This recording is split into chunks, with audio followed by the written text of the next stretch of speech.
Black Star Network is here. Hold no punches! I'm real revolutionary right now. Support this man, Black Media. He makes sure that our stories are told.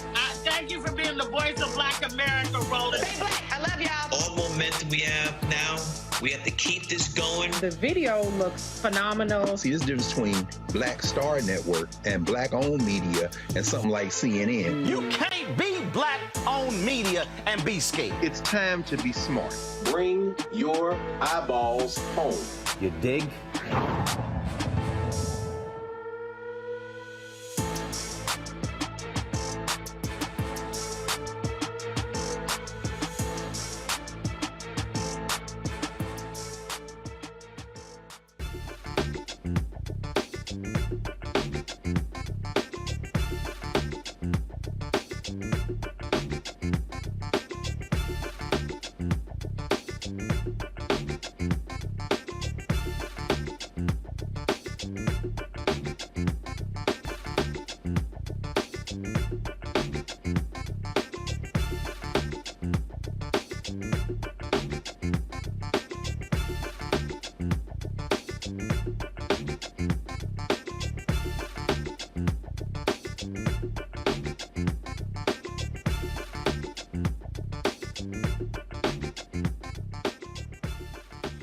Today is Tuesday, September 13th, 2022. Coming up on Roland Martin Unfiltered, streaming live on the Black Star Network. A massive bill in Illinois that is designed to provide folks opportunity to get out of jail has been hit with massive information. The right is claiming that criminals are going to be fleeing the prisons in Illinois. Well, we're going to break this thing down with the two Illinois lawmakers who are sponsoring this to address the false allegations and give folks the actual facts regarding this new bill, also called the Illinois Purge bill. We'll break it all down. A California rape victim gets arrested after San Francisco police uses her DNA from her sexual assault for another case. What the hell? She's now suing the police department. Her attorney will explain this case. A South Carolina middle school teacher defends herself, referring to a black teacher as the monkey next door in front of her students, well, because they're friends.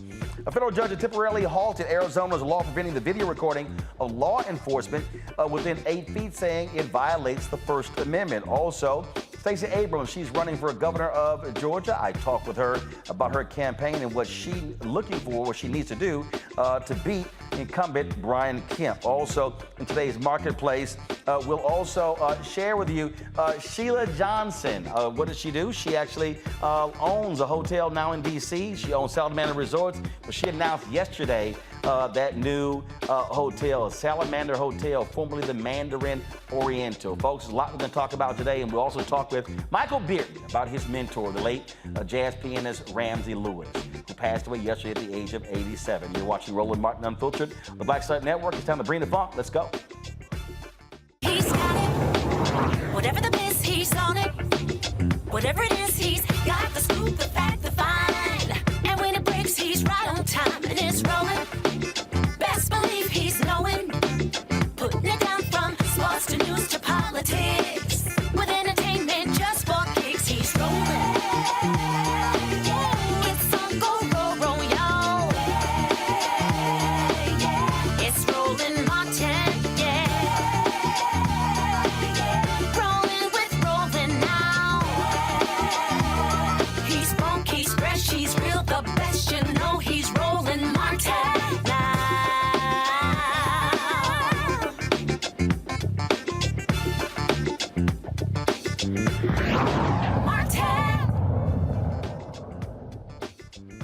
Folks, thousands of people across America are in local and state jails. Why? Because they cannot afford bail. There's been an effort across America to reduce this, to actually stop imprisoning people who are sitting in jail. Remember, Sandra Bland was sitting in a Texas jail, but she was arrested in Prairie View, Texas. She could not make the bail, around $500, and she died in jail for $500. And so this effort to get rid of cash bail has been happening all across the country. Now, what's also been happening is the folks on the right have been claiming, oh, this is the reason why we have high crime. And so in Harris County, Texas, you had the police union supporting former prosecutors running against judges who supported ending cash bail in Harris County. Several of those progressive judges lost in the primary. You have the attacks on Alvin Bragg, the DA in Manhattan. The same thing happening in other places. Now the attacks are moving to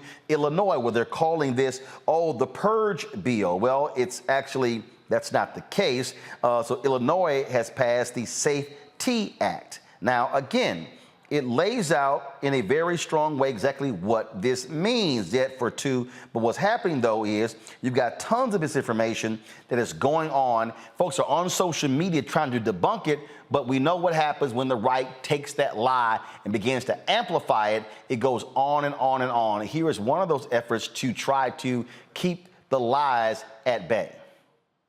Listen to me. It cannot be understated how significant of a role the media plays in quashing progressive movements and keeping more Black people in jail. And it's frustrating because every time we say the criminal system isn't broken, it's working as intended, these are the outlets and institutions that respond, no, we still need to have faith in the system. We need reform, we need reform, we need reform. But then every time we actually get substantive progressive reform, here they go with campaigns like this filled with lies. And please trust that it's not a coincidence that they're going to places like the Shade Room and Baller Alert with Black audiences to peddle these lies, because what they want is for Black people to internalize propaganda and lies so that we don't support progressive initiatives that are designed to keep us out of jail. So I'm going to dispel these myths about the Purge law, because there is no Purge law. All there is a concerted effort by media, right-wing Republicans, and neoliberals to keep Black people in jail. You've probably heard about Rikers, because Rikers is infamous. But less people realize that Rikers is a pre-trial detention center, meaning the people incarcerated at Rikers have not been convicted of a crime. Last year, 16 people died in Rikers. This year, 13 people died in Rikers, and Rikers has already been declared a human rights crisis. So what if I told you that the crisis happening at Cook County Jail was worse? Cook County Jail is the pre-trial detention center in Chicago, Illinois, meaning the people incarcerated at Cook County Jail have not been convicted of a crime. They simply just don't have the money for bail. And that's an important point people need to understand about bail. Bail is not about public safety. Bail is about whether or not you can afford your freedom, period.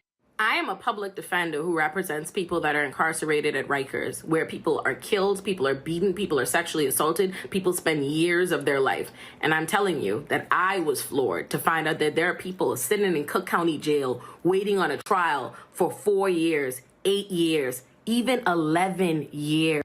So let me tell you about what the Chicago Public Safety Act would do. The first lie being circulated is that this bail reform will prevent police from being able to make arrests. False. Not only can police arrest whoever they want, like they've always been able to, all the bail reform law does is encourage them not to make completely low-level arrests that they could write tickets for. And you wanna know what else? You wanna know what else? A law enforcement agency proposed that language.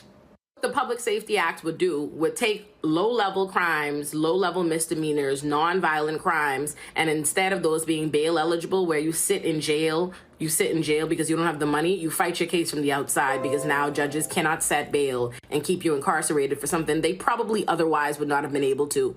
What this Public Safety Act would do is it would get rid of the cash bail system. It doesn't mean that nobody goes to jail pre-trial. It means that instead of whether or not you're free or you're in jail being determined based on how much money you have, instead, prosecutors would have 3 different options that they could keep you detained should they so choose. Prosecutors will have an option to present evidence to the judge showing that you are a threat to public safety or that you have engaged in some kind of willful flight from prosecution, or if you're simply charged with most felonies and they can have you detained pre-trial. The reality is that the vast majority of people in our criminal system are living well beneath the poverty line. They're represented by public defenders because they cannot afford representation, which is a fact. The court, the same court that will then place high bail on them, they know they can't afford it. So it's a tactic by which we put poor people in jail for things we probably couldn't prove at a trial. They'll probably never have a trial. It's a way to coerce them into plea deals. But it is not about public safety, because at the end of the day, if you have the money, you can buy your freedom. So what this act does is it gets rid of that component, and it actually makes it about dangerousness. It makes it about whether or not the prosecutor has some evidence that he can present to justify detaining you pretrial, rather than just using and exercising your own wealth or lack thereof against you. Listen to me. Do not fall for the propaganda. They're calling it the Purge law because they want you to believe that a law designed at affording you more rights, at preventing you from being railroaded, at preventing more deaths from mounting inside a Cook County jail is not there to help you. It's a lie. This has nothing to do with public safety. Listen, we allegedly live in a civil society with a presumption of innocence where people should not die awaiting their trial for crimes they have not been convicted of. That shouldn't be what's happening, but that is what's happening each and every day inside this country at pretrial detention centers all around this country. But Cook County Jail and the pretrial detention centers in Chicago and in Illinois are some of the worst. This law is meant to help us. Do not mind the propaganda. Sister there, Sheila Johnson, she's actually a public defender in the state of New York. Joining us right now, folks, are 2 Illinois lawmakers who are very much involved with this particular bill. Joining us right now on Roland Martin Unfiltered, Illinois State Senator L.G. Sims and Illinois State Representative Cam Buckner. Glad to have both of you here. Cam was also running for Chicago mayor. So, Senator Sims, again, folks have been labeling this, y'all just going to be just releasing criminals left and right. They're going to be fleeing Illinois state prisons. This was a well thought out, well crafted bill that the right now is trying to demonize in order to brand Democrats as soft on crime. Absolutely, Roland. And they try to act as if they didn't have a seat at the table, and as if they weren't participating in these discussions. We had over 9 public hearings, 30 hours of public testimony about the issues included in the Safety Act. And Safety Act, which stands for, coincidentally, safety for our communities, accountability for law enforcement, and fairness and equity in the criminal justice system today. But that's what the lies that are being told is that somehow the doors to the courthouse are going to be open. That's just not the case. Clearly, and what we have heard from prosecutors and from Republican operatives around the state is they've taken one part of a sentence, not even reading the entire sentence, but one part of a sentence and said, well, this shows that they're going to let people out of jail. the entirety of the law says that if you are a threat to public safety or you're a flight risk, you are going to be held. Sister Luren did an amazing job of outlining the issues that are included in this bill and why these are not just misdirections or misinformation. They're downright patently false lies. These individuals are trying to play politics, and it is the worst form of dog whistle politics in its worst. And they're trying to they're trying to fearmonger individuals and scare them into believing something that's just not true. Republicans have shown themselves that they don't have ideas. They can only play on fear. They can't debate on policy. They can't engage on policy. They can only engage in fear tactics and misdirections and misinformation. And that's exactly what this is all about. Representative Buckner, there have been stories coming out of New York City. They're saying, oh, these people being let out of prison, they get out, they commit more crimes. They're blaming the judges. They're blaming the DA. As I said in my open, this happened in Harris County, where you had the police union actually financing prosecutors who ran against judges who were in support of getting rid of cash bail. And so this is a consistent attack that we're seeing where police unions are aligning with hard-line right-wing prosecutors to get rid of these type of bills and these type of laws. That's right, Roland. This is a consistent, as you said, and concerted effort. The folks here in Illinois who are peddling this nonsense, who are peddling these lies, are folks who have very clearly been aligned with the Tea Party Patriot Act and had some say-so in the funding of the insurrection on January 6th in Washington, D.C. We know where these people stand on the spectrum. But the truth of the matter, as Senator Sims said, is that we've got to be able to beat back these false narratives because we are aggressively attacking a system that didn't work for the people who we represent. And we know that when you aggressively attack systemic racism, it will always try to fight you back. That's where we are right now. But it's important for us to get the word out to let people know that this does not make us less safe. This makes the people in Illinois safer. And we have really attacked a system that treats you better if you're guilty and you're wealthy than it does if you're innocent and you're insolvent. So how many people are we talking about who are going to be impacted by this, Senator Sims? Every new charge would have someone will have to go through the determination of whether or not their crime fits within these categories. As you've alluded to on a couple of different occasions, the Texas effort. The Texas effort showed that there was no increase in crime. Representative Buckner just mentioned the reason we started this effort was we are seeing, and as again Sister Laura mentioned in her comments, the recommendation to do what we have done came from a task force which I sat on that was spearheaded by the Illinois judiciary that talks about, and it found that after 3 days incarcerated, and when you are detained on a pretrial basis, after 3 days, your life starts to unravel. You've lost your home. You've lost your job. There's an impact, and sometimes irreparably, on your family.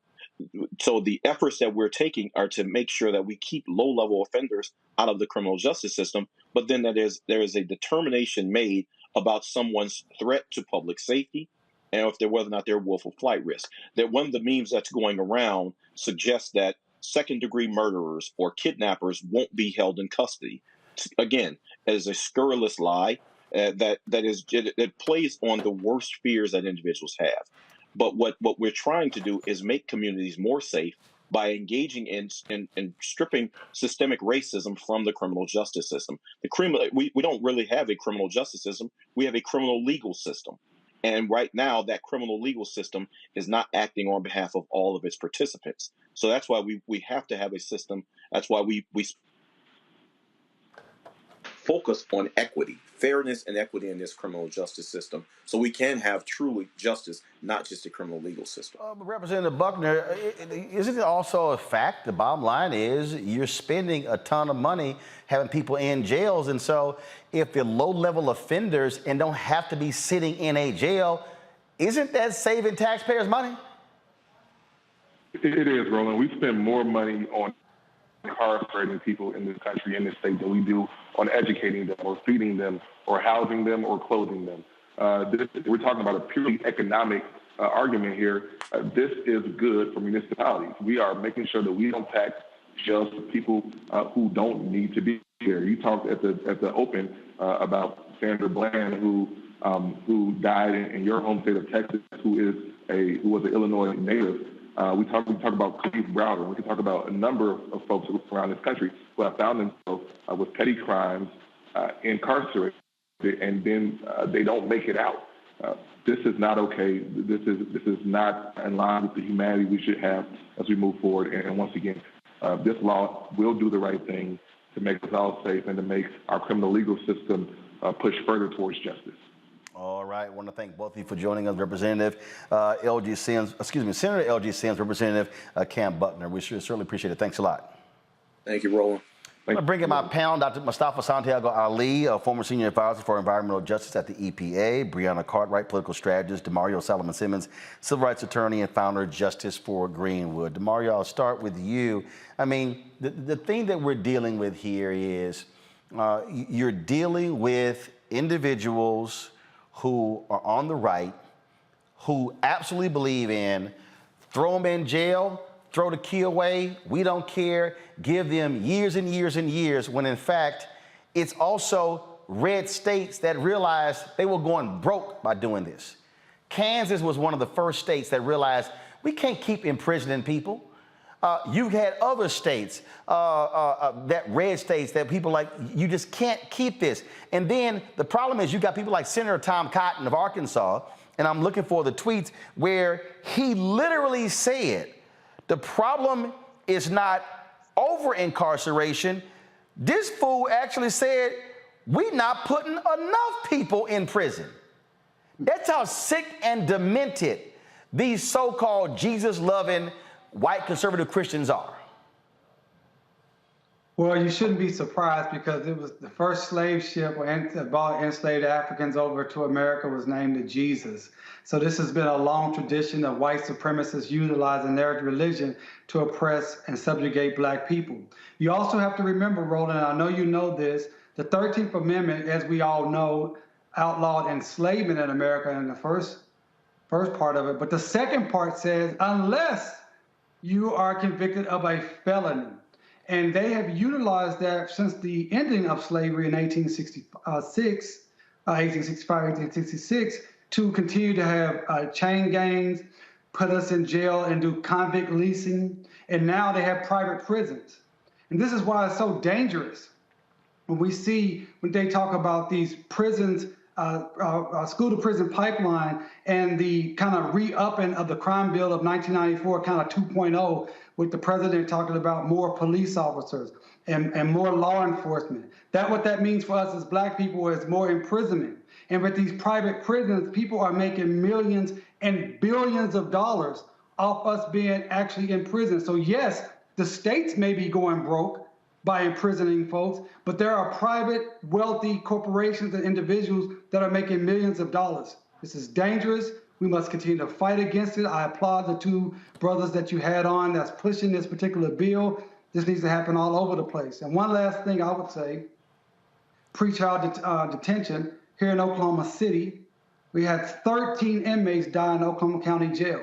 I've sued the Oklahoma County Jail for inmates dying there. This is an epidemic that happens all across this country, and people are in jail without actually being convicted of a crime. They're usually there because they cannot afford the bail. That's why bail reform is important. That's why we need to have criminal justice reform, and we do not need more officers or more prisons. Breonna, this is the tweet from Senator Tom Cotton of Arkansas. We don't have an over-incarceration problem. We have an under-incarceration problem. That shows you just how stupid and sick this man is. In fact, he then went on to say this. is again, and again, this is going to this whole issue. Democrats cause this crime wave by eliminating cash bail, electing Soros prosecutors, and giving early release to violent criminals. And what's their solution? To take away your right to own a gun to protect yourself. This is the same guy who opposed the First Step Act because he didn't want people getting out of prison. He believes that if you get sentenced to 20 years, you should serve all 20 years. These folks, but they call themselves fiscal conservatives, but they love to spend money on cops and love to spend money on prisons as opposed to reform. Yes, unfortunately, they forgot that we call it a rehabilitation system. And so we should be focusing on wanting people to be productive members of society, being able to have jobs, give back, pay taxes. And so having them to say we have an under-incarcerated problem is just baloney, just to keep it simple, because we want more people outside than inside. So I don't understand the fact that we would go to seek random people or keep people in longer. And that's the reason why we have issues with our social, our public trust with prisons. It is just mind-boggling to listen to these people, Mustafa, as if they have any credibility on this when states like Arkansas, these people are going broke. They're going broke when it comes to throwing people in prison. And it's a bunch of folks that ain't got no business being in no damn jails. They know it and we know it. Yeah, I mean, Senator Cotton, he has access, to all kinds of information. So just in case he don't know the facts, let me break them down for him. We've got about 2 million folks every night in our country who are incarcerated in jails and prisons and other ways that they've, captured folks, especially folks dealing with border issues. We got 400,000 people who are in pretrial detention. So all he has to do is go over to prisonpolicy.org and he can see the facts that are there, and it's broken down about how all these types of individuals are dealing with these situations where, they haven't been convicted of a crime, but yet they are dealing with this pretrial, detention situations that are currently going on. We know that in our country, you get as much justice as you can afford. So if we want to actually begin to balance out this legal system, address some of the things that Mario has been talking about, then that means that we got to get rid of the cash bail because we understand the wealth gap that exists inside of our country. We understand the hard decisions that families are having to make about keeping the lights on, putting food on the table, or helping somebody to actually be able to not be incarcerated until they have a trial. So maybe Senator Cotton actually needs to go spend some time with some real people and stop dealing with this from a political lens and deal with it from a humanity lens. But that is not what they are going to do. Folks, hold tight 1 second. Got to go to a break. We come back. We'll talk a number of stories. We lost jazz pianist Ramsey yesterday at the age of 87. We'll talk to musical director Michael Bearden about his mentor and what he meant to him. Also on today's show, Sheila Johnson adds to her growing luxury real estate empire by buying the Mandarin Oriental Hotel in Washington, D.C., and renamed it Salamander after her resort in Middleburg, Virginia. We'll show you what took place yesterday. I was there for that grand opening in our Marketplace segment. That and lots more to cover right here on Roland Martin Unfiltered on the Black Star Network. Download the app, folks, on all platforms: Apple phone, Android phone, Apple TV, Android TV, Roku, Amazon Fire TV, Xbox One, Samsung Smart TV. And of course, you can also join our Bring the Funk fan club. Your dollars make it possible for us to do what we do here on the show. And you can join, of course, by sending your check-in money orders to P.O. Box 57196, Washington, D.C. 20037-0196. Cash App is $RM Unfiltered. PayPal is R Martin Unfiltered. Venmo is RM Unfiltered. Zelle is Roland at RolandSMartin.com. Roland at RolandMartinUnfiltered.com. Let me thank Orgel Neat, Preston Dames, Sharon Thomas, Cirillo Paulo. Of course, those are the folks who have supported us on Zelle. Artens Hall, thank you so very much. Also, Annette Anderson, thanks a lot. Francis Huston, LaSonia Massey, Taylor Hooks, Maroc Howard, Myoshi Smith, Cindy Pinnock, Estelle Beige. Let's see here, Nora Archibald, Lynette Kimball, and I'm going to read just a couple of more before we go to Cynthia Powell. Thanks a lot. Timothy Fields, Sharon Bailey, Nicole Robinson, all thank you very much for being members of our Bring the Funk Fan Club. We'll be right back.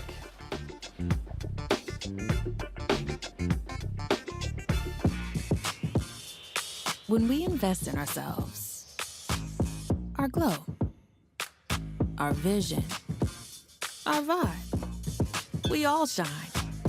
Together, we are Black beyond measure. Can you believe the nerve of these Republicans? They only want to block progress for our community. They talk about cutting Medicare and Social Security. They played politics with veterans' health care. They voted against the George Floyd Justice and Policing Act and funding for our HBCUs, and against lowering prescription drug costs for our seniors. These Republicans keep trying hard to stand in the way, but President Biden, Vice President Harris, and Democrats won't let them. They are delivering for us. The Democratic National Committee is responsible for the content of this advertising. When we invest in ourselves, we all shine. Together, we are Black beyond measure. Hatred on the streets, a horrific scene, a white nationalist rally that descended into deadly violence. White people are losing their damn minds. As an angry pro-Trump mob storms the U.S. Capitol, we've seen We're about to see the rise of what I call white minority resistance. We have seen white folks in this country who simply cannot tolerate black folks voting. I think what we're seeing is the inevitable result of violent denial. This is part of American history. Every time that people of color have made progress, whether real or symbolic, there has been what Carol Anderson at Emory University calls white rage as a backlash. This is the rise of the Proud Boys and the Boogaloo Boys. America, there's going to be more of this. Here's all the Proud Boys, guys. This country is getting increasingly racist in its behaviors and its attitudes because of the fear of white people. The fear that they're taking our jobs, they're taking our resources, they're taking our women. This is white fear.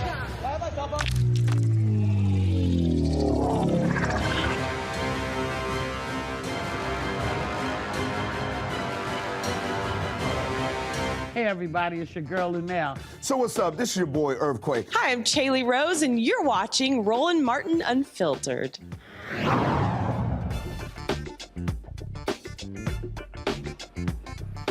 All right, folks, according to the Rape, Abuse, and Incest National Network, only 310 out of every 1,000 sexual assaults are reported to police. Many do not come forward for fear of some kind of retaliation or criminal prosecution. Check out what happened in San Francisco, where the police used a rape victim's DNA, to arrest her for an unrelated property crime. Now she is filing a lawsuit against them. Joining us now from Oakland is her attorney, Adante Pointer, who says the San Francisco Police Department has a practice of placing crime victims' DNA into a permanent database without the victim's knowledge or consent. This is, I'm on a group chat with some other journalists, Adante, and when I posted this story in that group chat, folks were shocked, they were stunned. Folks said, Christ, that's awful, unreal. That is just, it's like, are you serious?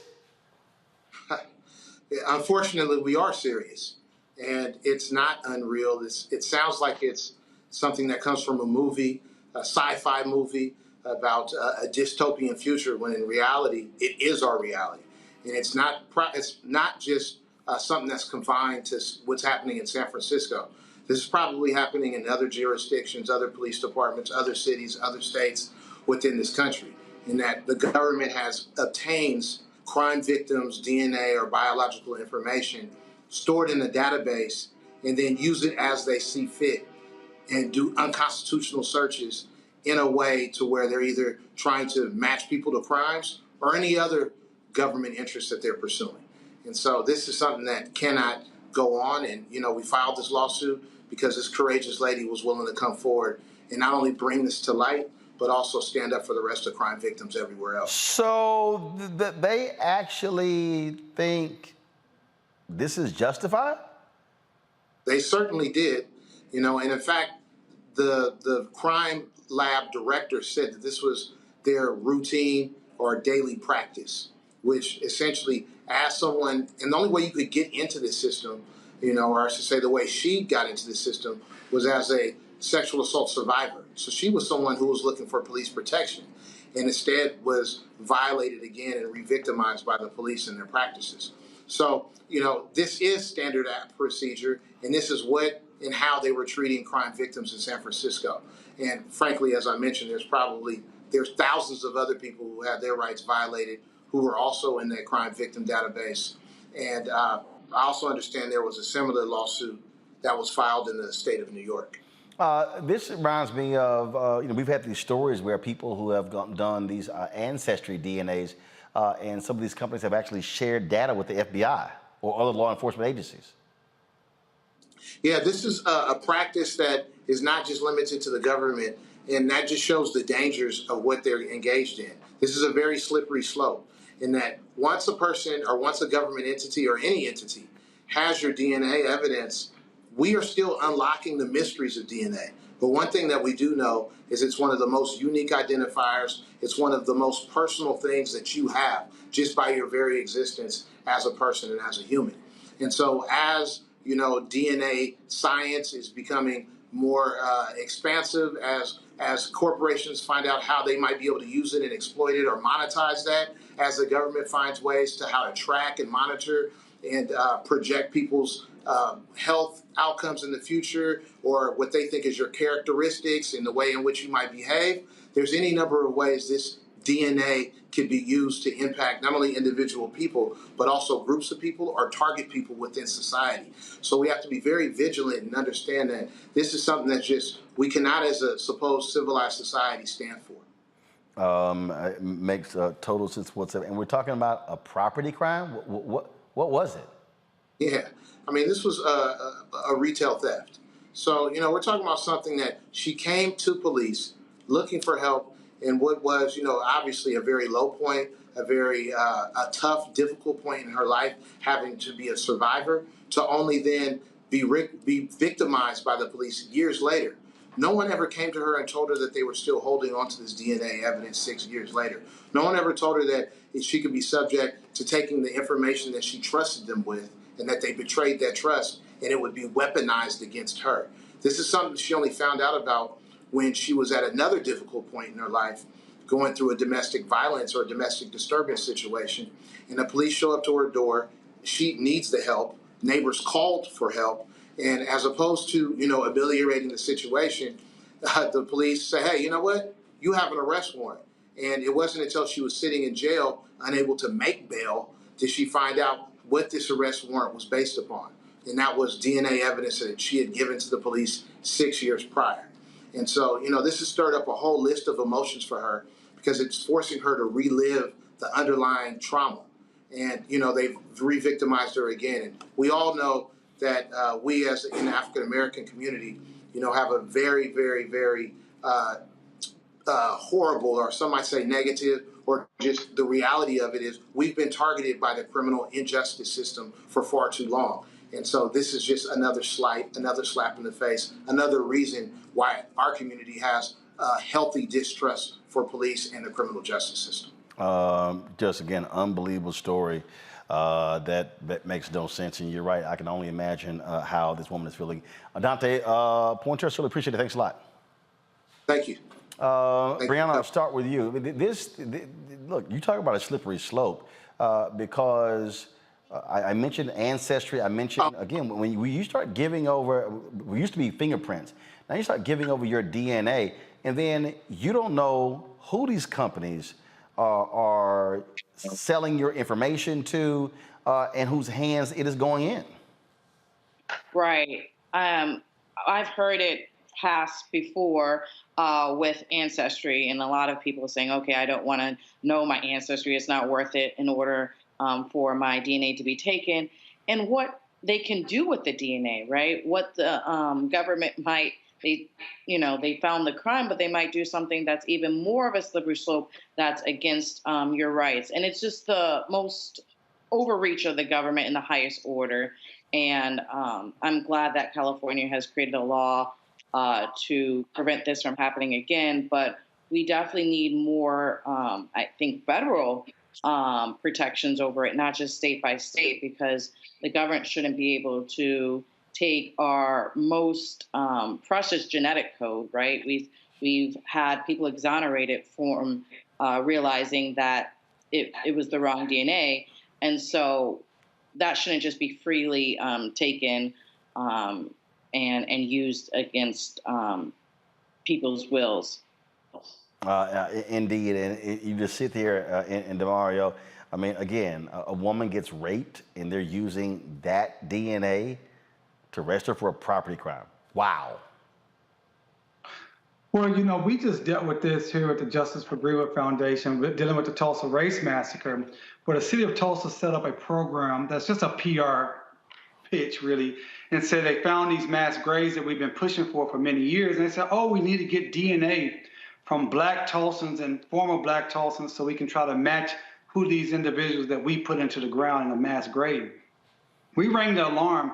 Really want to give a shout out to my good friend, Professor Eric Miller at Loyola Marymount University Law School. We actually looked at this, and this is very dangerous for Black people to give their DNA, even involuntarily, or in this case, voluntarily, in the case of our situation, because it does not only impact you as an individual, it impacts your entire family tree, going up the tree and going down the tree. And this DNA databases, they can be hacked. This DNA companies can sell your data to third parties, and the police, as in this situation, can always have access to the DNA evidence through a warrant. So this is very, very troublesome. I really hate that this happened to this young lady to be re-traumatized, but I would say for anyone that's putting your DNA into these commercial third-party vendors, be very, very careful, because you're exposing not only yourself, but your entire family unknowingly. Mustafa. This is just another example of how trust continues to be broken with law enforcement. There's no reason for us to believe that they have our best interest at heart. The other part of it, as my sister just shared, is that we now need to see something from the Biden administration. Well, whether it is more than likely nothing's going to happen in the fall, but after the election and as we move into 2023, let's make sure that we actually have a federal law that's in place to address what's happening in this space. And then let's also make sure that the Department of Justice is making sure that police departments across the nation understand, what their responsibilities are. So I'm one who believes you got to have some strong language in place, and then there's got to be real accountability to make sure that it is playing out across the country. Indeed. All right, folks, going to a break. We come back, we'll talk about the story of a white South Carolina teacher in trouble for calling a Black colleague a monkey.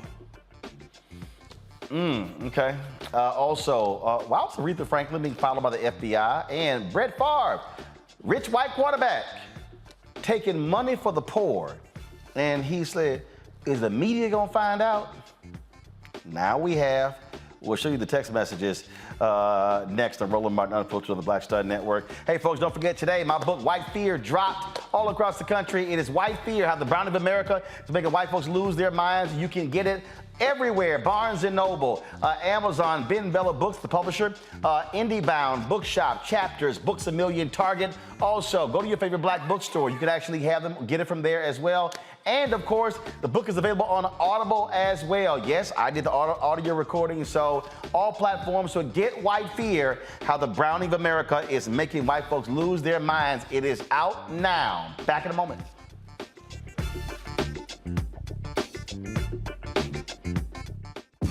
When we invest in ourselves, we're investing in what's next for all of us. Growing, creating, making moves that move us all forward. Together, we are Black beyond measure. Can you believe the nerve of these Republicans? They only want to block progress for our community. They talk about cutting Medicare and Social Security.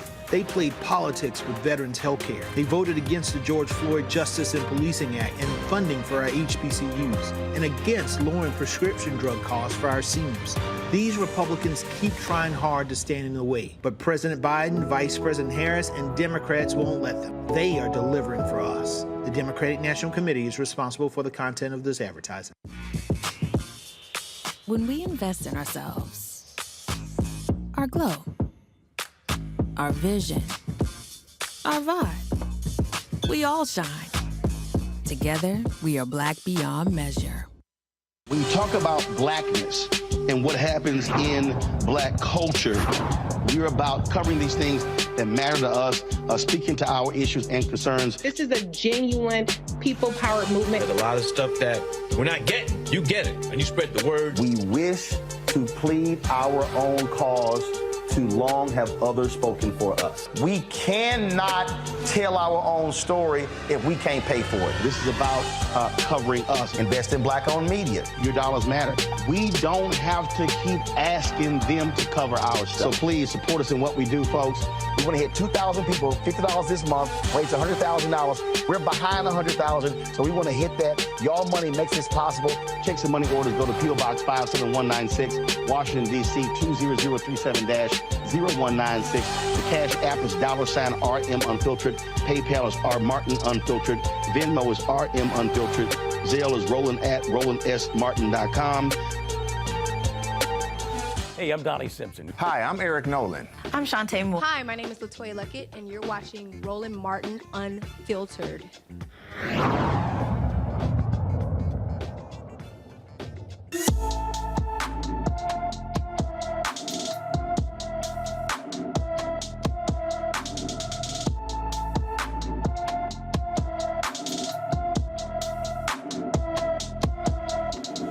All right, folks, Sozo Marshall has been missing from Jacksonville, Florida since September 6th. The 14-year-old is 5 feet 6 inches tall, weighs 125 pounds, with black hair and brown eyes. Anyone with information about Sozo Marshall should call the Duval County Sheriff's Office at 904-630-0500, 904-630-0500.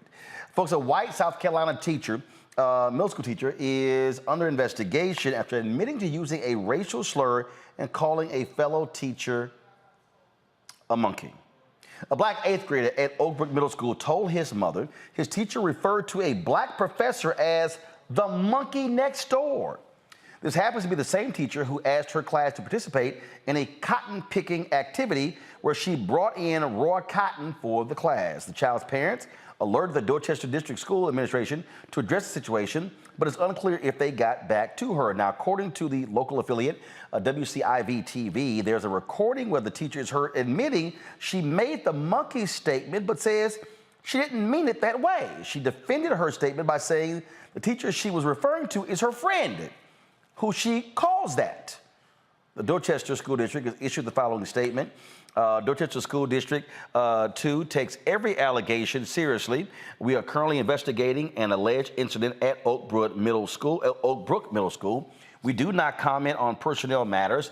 All staff should recognize that they are being continuously observed by students and that their actions and demeanor will be reflected in the conduct of the students. Brianna, I don't know that many black folk who willingly let somebody white call them a monkey. I don't believe it. Yeah, I know that she's a liar. And in South Carolina, a white woman knows better. There's no excuse. And it's unfortunate that the middle school is weak on the response, honestly. We've seen it over and over again. And especially bringing in cotton. I mean, how much more clear than that? A liar. Yeah, that's kind of crazy. I'm not gonna buy that, Mustafa. No, neither am I. In the positioning of the school district, they said it's an alleged incident. How's it an alleged incident if you have the person who did it saying they did it? So I'm not sure who they have representing them, but they really need to get their act together. The other part of it is, supposedly from all the things that I read, this is not the first or the second time that this individual has went down this road. So you got to make sure, if you are a school district, if you are a principal, that you are addressing this with real intentionality, so that it does not spread and others think, well, if I say somebody's my friend, I can say whatever I want about them. That's not what you're supposed to be doing in this situation. And you, at a minimum, should have already been relieved of your duty until the investigation is over. I'm just trying to figure out how that one gonna work out, DeMario. First of all, I ain't letting nobody black call me no monkey. Oh no, no, we friends. That's cute. No, I've never met Breonna before, but I like she just directs her. She's a liar, and I agree. Breonna, she's a liar. No black person. I mean, Tim Scott is from South Carolina, so he may allow them to make statements like that to him. We got to keep that in mind, right? We got to keep that in mind. But most black people, normal black people, will not allow that. But for our audience, if this happens to you, if you are called a racial slur, and particularly in the educational setting, this is what you need to do. First of all, you need to make a complaint with the Department of Education, a Title VI complaint. Second of all, you need to make a police report, because this is to me, when a white person uses a racial slur towards a black person, that is violence. It's not just words. And then third of all, you should consult with an attorney in your location. At least it's an intentional infliction of emotional distress. It's probably a civil rights violation. So in addition to whatever the school is going to do as far as disciplining this individual, which sounds like has a history of racist, discriminatory conduct, as individual black people, we should take matters into our own hands, follow the proper steps, and do what you can to hold this individual accountable. Yeah, I think so. All right, folks, let's talk about this next story. So Brett Favre, NFL quarterback, retired, rich dude from Mississippi. You know, they gave him money supposed to go to welfare to build a volleyball project. Well, the folks in Mississippi Today have been involved in a lawsuit, and they actually have the text messages. And like literally, this is the headline right here. The former governor, Phil Bryant, helped Brett Favre secure welfare funding for USM Volleyball Stadium, text reveals. Now, here's what's so funny. Now, again, y'all, the money, now remember, Brett Favre also was given welfare money for speeches that he never gave, and he's been slow to pay the money back. So in the lawsuit, guess what they ended up? See, that's why I'm letting y'all know, y'all send text messages, it'll come back to bite you in your ass. Here they were. Here they are. If you were to pay me, is there any way the media can find out where it came from and how much? The response from Nancy New: no, we never have had that information publicized. I understand you being uneasy about that, though. Let's see what happens on Monday with a conversation with some of the folks at Southern. Maybe it will click with them, hopefully. Okay, thanks. And then, wow, just got off the phone with Phil Bryant. He is on board with us. We will get this done. Awesome. I needed to hear that for sure.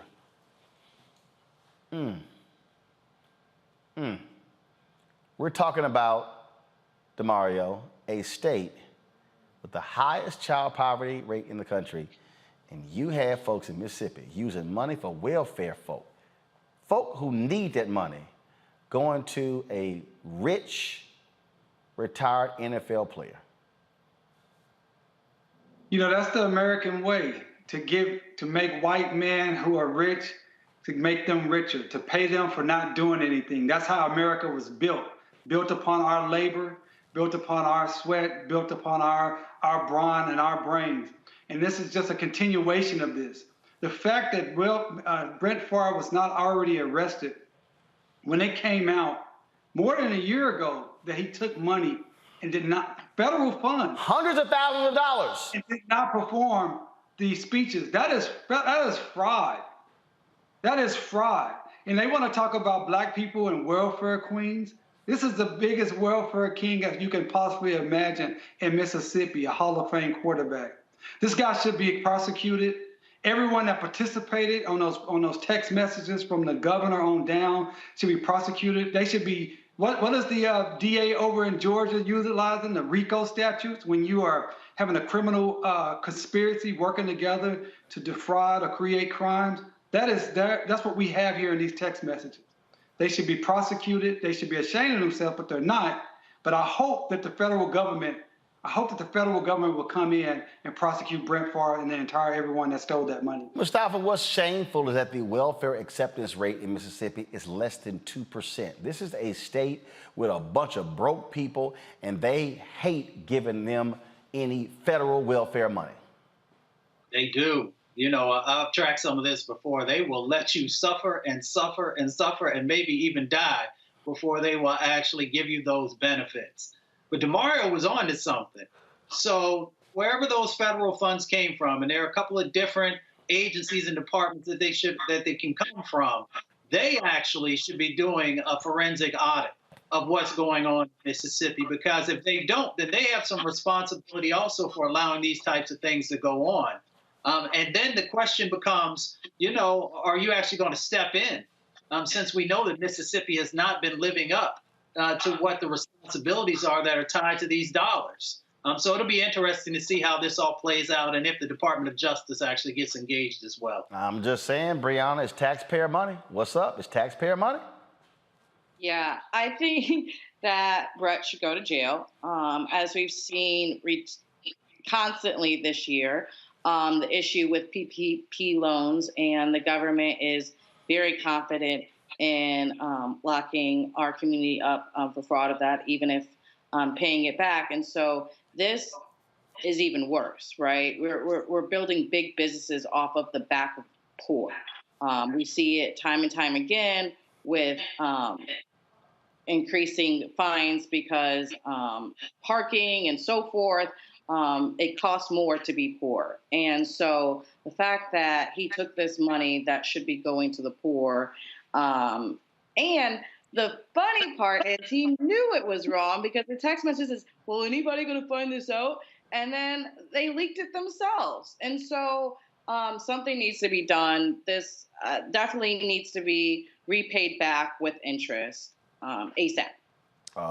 Yeah, I think so. All right, y'all. In Arizona, a judge has temporarily blocked that law that prevents people from actually videotaping law enforcement within 8 feet. The judge said, wait a minute, this very much could violate the First Amendment. The ACLU sued. This is something that right here, we've seen so many of these cases, DeMario, where we now know what happened because citizens were recording. And so these folks in Arizona, they don't want cops being recorded. They don't want these videos to go public because it holds police accountable. Well, you know, the cops always tell us, if you're not doing anything wrong, what's the problem? So if they're not doing anything wrong, what's the problem with them being recorded? The fact of the matter is, it is a violation of the First Amendment to stop people from recording law enforcement officers who are public employees doing work in a public location. And I would say to our audience, if you find yourself that you see something that's happening, some illegality, or you just feel suspicious about a law enforcement or a police officer's activities, and you want to record, I encourage you to do it. But I do encourage you to be safe and smart. I do believe being even 10 feet back makes sense. You know, these cameras nowadays, our iPhones can zoom in. You don't have to be right up on the cop, because you don't want to have an opportunity for the officer to say you are obstructing his or her ability to carry out their duties. That could cause you to be arrested yourself. It could cause you to be injured. We want you to get the information. And lastly, this is very important. When you are recording a video, don't narrate through it. As a lawyer, it is so frustrating to get a good video showing officers misconduct, and yet the person that's doing the video is cussing through the video, screaming through the video, saying, you can't do that, get off of them, why are you doing that? That does not help us get this officer held accountable. That does not help us in the courtroom. That may help you get Instagram or Facebook likes, go viral. Well, hold on. I gotta stop you right there, DeMario. No. I gotta stop you there. First of all, when we look at a lot of these videos, they typically are shot by somebody who is the spouse or the girlfriend of the person, that's an emotional response. That's something that's happening. I mean, you're not gonna have somebody. No. I'm not done. DeMario, you're not. It is not. It is natural if all of a sudden the brother in Texas who was in his driveway, and then the cops just roll up, say, "Oh yeah, there's a warrant out for you in Louisiana." His wife comes out and she's like, "Stop! What are you doing?" That's a natural deal. So I mean, I get your point, but we're also dealing with human beings who are watching things happen in real time. They're gonna react naturally. That's fine, Roland, but number one, I see these videos all day, every day. And just because the big videos go to national, I'm looking at videos that happen all the time with people all the time. That's number one. And number two, my goal is to help our people achieve justice. And yes, it is an emotional response. Yes, it is natural. But what I'm telling you, that it is better to hold someone accountable, because when you go in front of a jury, particularly in places like where I live, and then where you're gonna, even in black places, federal courts are usually gonna have mostly all white jurors. They will be so focused sometime on the language of what's happening that they won't focus. So we as a people have to understand that. We're at war. We have to do what we can. I get it. I just, Brianna, I just don't think you're gonna have people go, "Oh, let me not cuss on this video." Everybody is not dealing with their spouse. I see videos all the time where the people are recording this. And what I'm saying is, those are also just regular, ordinary people. People go. The natural reaction is like, "Yo, man, what y'all doing? Get off that man's neck." That doesn't help anything. But DeMario, here's the deal: is some things that are just natural that are going to happen. There's a lot of things natural that we tell people not to do. There's a lot of things natural. I just don't think that. I just don't think that in the heat of that moment, somebody's gonna be going, "Oh, shh, everybody be quiet. Everybody be quiet." Hold on. Brianna, weigh in. I think that you both have great points. I think that stop trying to be Switzerland and be real. Stop trying to be Switzerland. Just. Well, she don't want to tell you that you DeMario, she talking. No, you might be emotional. Like DeMario is right now. Go ahead. We've seen on this show times where a mother had to see their son get dragged, and so stuff like that, or comply or whatnot, might be overpowering. And so we can see those instances. But I also understand what he's saying as well, in the sense of, if you can, try to be quiet so that this can be utilized for evidence, so we can hear what's going on from the police, so it could be a better shot. And as Uncle Rose says, keep her horizontal so it can look good for us to put back on the TV. So I think that there's sometimes it's going to be too hard to be quiet, right? You're actually involved. You're trying to help the person, and it's very emotional. But the times where you are less attached to it, stand back and be quiet. Mustafa. If police officers aren't doing anything wrong, then they shouldn't have anything to fear. They should make sure that, they're following the police procedures that they have in place, and the training that everybody keeps talking about. When something bad happens, we always say, well, we need more training. So let's actually see that playing out. And I think they shouldn't have a problem with folks recording, because it's the only way we can make sure that the fullness of the story, the fullness of what has happened, actually gets out there for folks to be able to then judge for themselves if someone has been, doing police brutality, or who have went above and outside of the law. All right, folks, hold tight 1 second. We come back. Stacey Abrams, I talked with her about her run for governor of Georgia. Sheila Johnson opens a new black-owned hotel in the nation's capital. We'll show you that as well. Plus, Sheryl Lee Ralph, an amazing emotional response to winning her first ever Emmy last night. Also, a lot of people are talking about Jimmy Fallon laying on the stage while the sister was trying to giving her Emmy speech. Black Twitter has been lighting his ass up all day long. We'll talk about both of those things. Plus, we'll remember the great Ramsey Lewis, the jazz pianist who died yesterday at the age of 87. Folks, you're watching Roland Martin Unfiltered on the Black Star Network. Don't forget, download our app. Apple phone, Android phone, Apple TV, Android TV, Roku, Amazon Fire TV, Xbox One, Samsung Smart TV. You can join our Bring the Funk fan club. Every dollar you give goes to support this show. Our goal is to get 20,000 of our fans giving on average $50 each. That's $4.19 a month, 13 cents a day.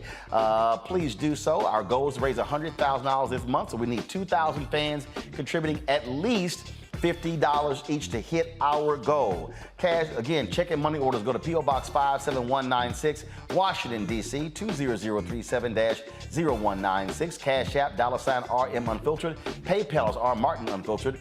Venmo is RM Unfiltered. Zelle is Roland at RolandSMartin.com. Roland at RolandMartinUnfiltered.com. Shout out to Larry, Craig Thomas, Lisa Moore, Crystal Jordan, Cordell McMillan, G. Smith, and Dorothy Robinson, James Harp, Cynthia Lata, Letitia Owens, Michael Jordan, Inga Jackson, Michael Tazanu, Bettina, TYWS, Crystal Handy, and also Cherry Jackson, Martha Rivers, Mike, Alfred Hewitt, and Matthew Murphy, Terry Ann Ray as well, Singleton, Veronica Clayton, Karen Calloway, Mary Smith, Cynthia Cooper, Jean Levy, Maverick Davis, Carolyn Teagle, Anita Parham, Adrian Hawkins, Michael, Carlton Freeman, Kevin Gibson, Deborah Giambuso, Jacqueline Vaughn, Alonda Ratney, Rosa Johnson, Charlotte Hawkins, Marigold Media, Layla Harris, Danny, Grover Daniels, Donna Robinson, Helen Smith, Cynthia Collins, Gregory, Terrence Green,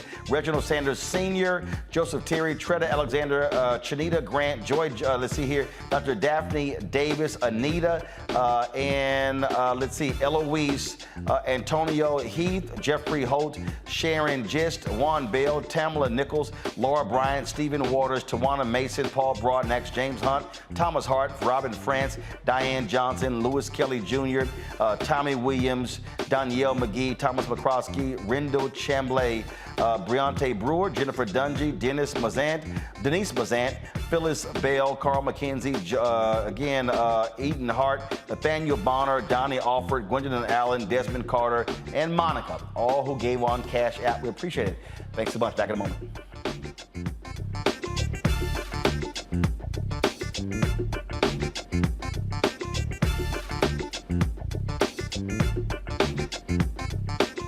Invest in ourselves. We all shine. Together, we are black beyond measure.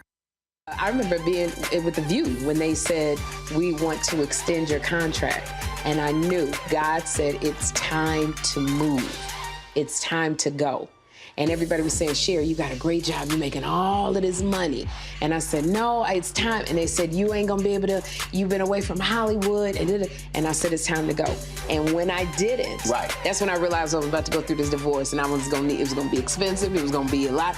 And I said, I'm gonna stay. I said, I'm gonna stay for a couple of years. So you make this money. See, go ahead. I'm gonna make this money and then I'll get out, Lord. So I'm gonna do a compromise. I'm gonna do what you say, but I'm gonna do it on my thing. And he went, really? He went really. And you know when he went really? They said that we were heavy in contract negotiations.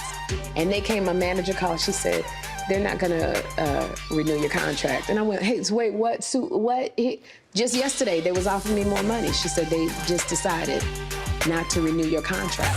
And I remember sitting in front of the mirror at The View, and I went, what happened? And it was very clear. God said, I told you it was time to go.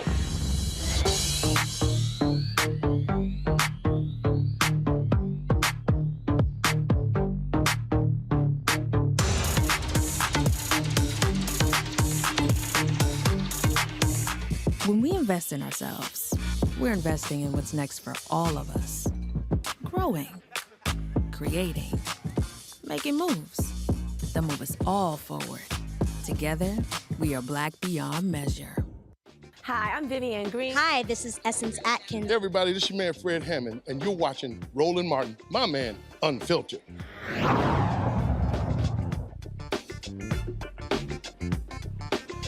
All right, folks, Stacey Abrams is in a tight race against Georgia Governor Brian Kemp to be the next governor of the state. She lost 4 years ago by 30,000 votes to Brian Kemp. She and I talked earlier about what is going to be needed for her to become victorious in November. Here's our conversation.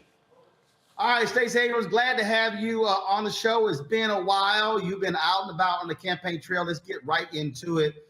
We look at the polling data. I've seen various polls showing you around 85% African Americans. You know, what is it going to take to get that number? You mean you need that number to be at 90, 92, 94% for supporting you to beat Brian Kemp? Well, we believe that the issue is not me or Kemp. It is whether people are going to vote or not vote. And as you know, people are feeling exhausted. They're feeling anxious. And midterms just don't tend to generate the same level of engagement. But we've got to change that. You have on a shirt that says vote as though your life depends on it. But we know in Georgia, it's actually true. We're about to lose another hospital, the 6th one to shut down in Georgia, yet another one shutting down in a Black community. We have a governor who has expanded access to guns and made our laws weaker. And we know that that is turning into more gun violence that is disproportionately affecting Black people in the state of Georgia. Guns are the #1 killer of our kids right now. We know that this is a governor who does not believe in advancing and investing in our communities. We have a black to white gap of, although we're 33% of the population, we're only 2.2% of the business revenue, and it's going to take 100 years to close that gap. Brian Kemp said he needs to study the issue. I already understand the solution. We need to expand access to contracts, and that's something a governor can do without legislation.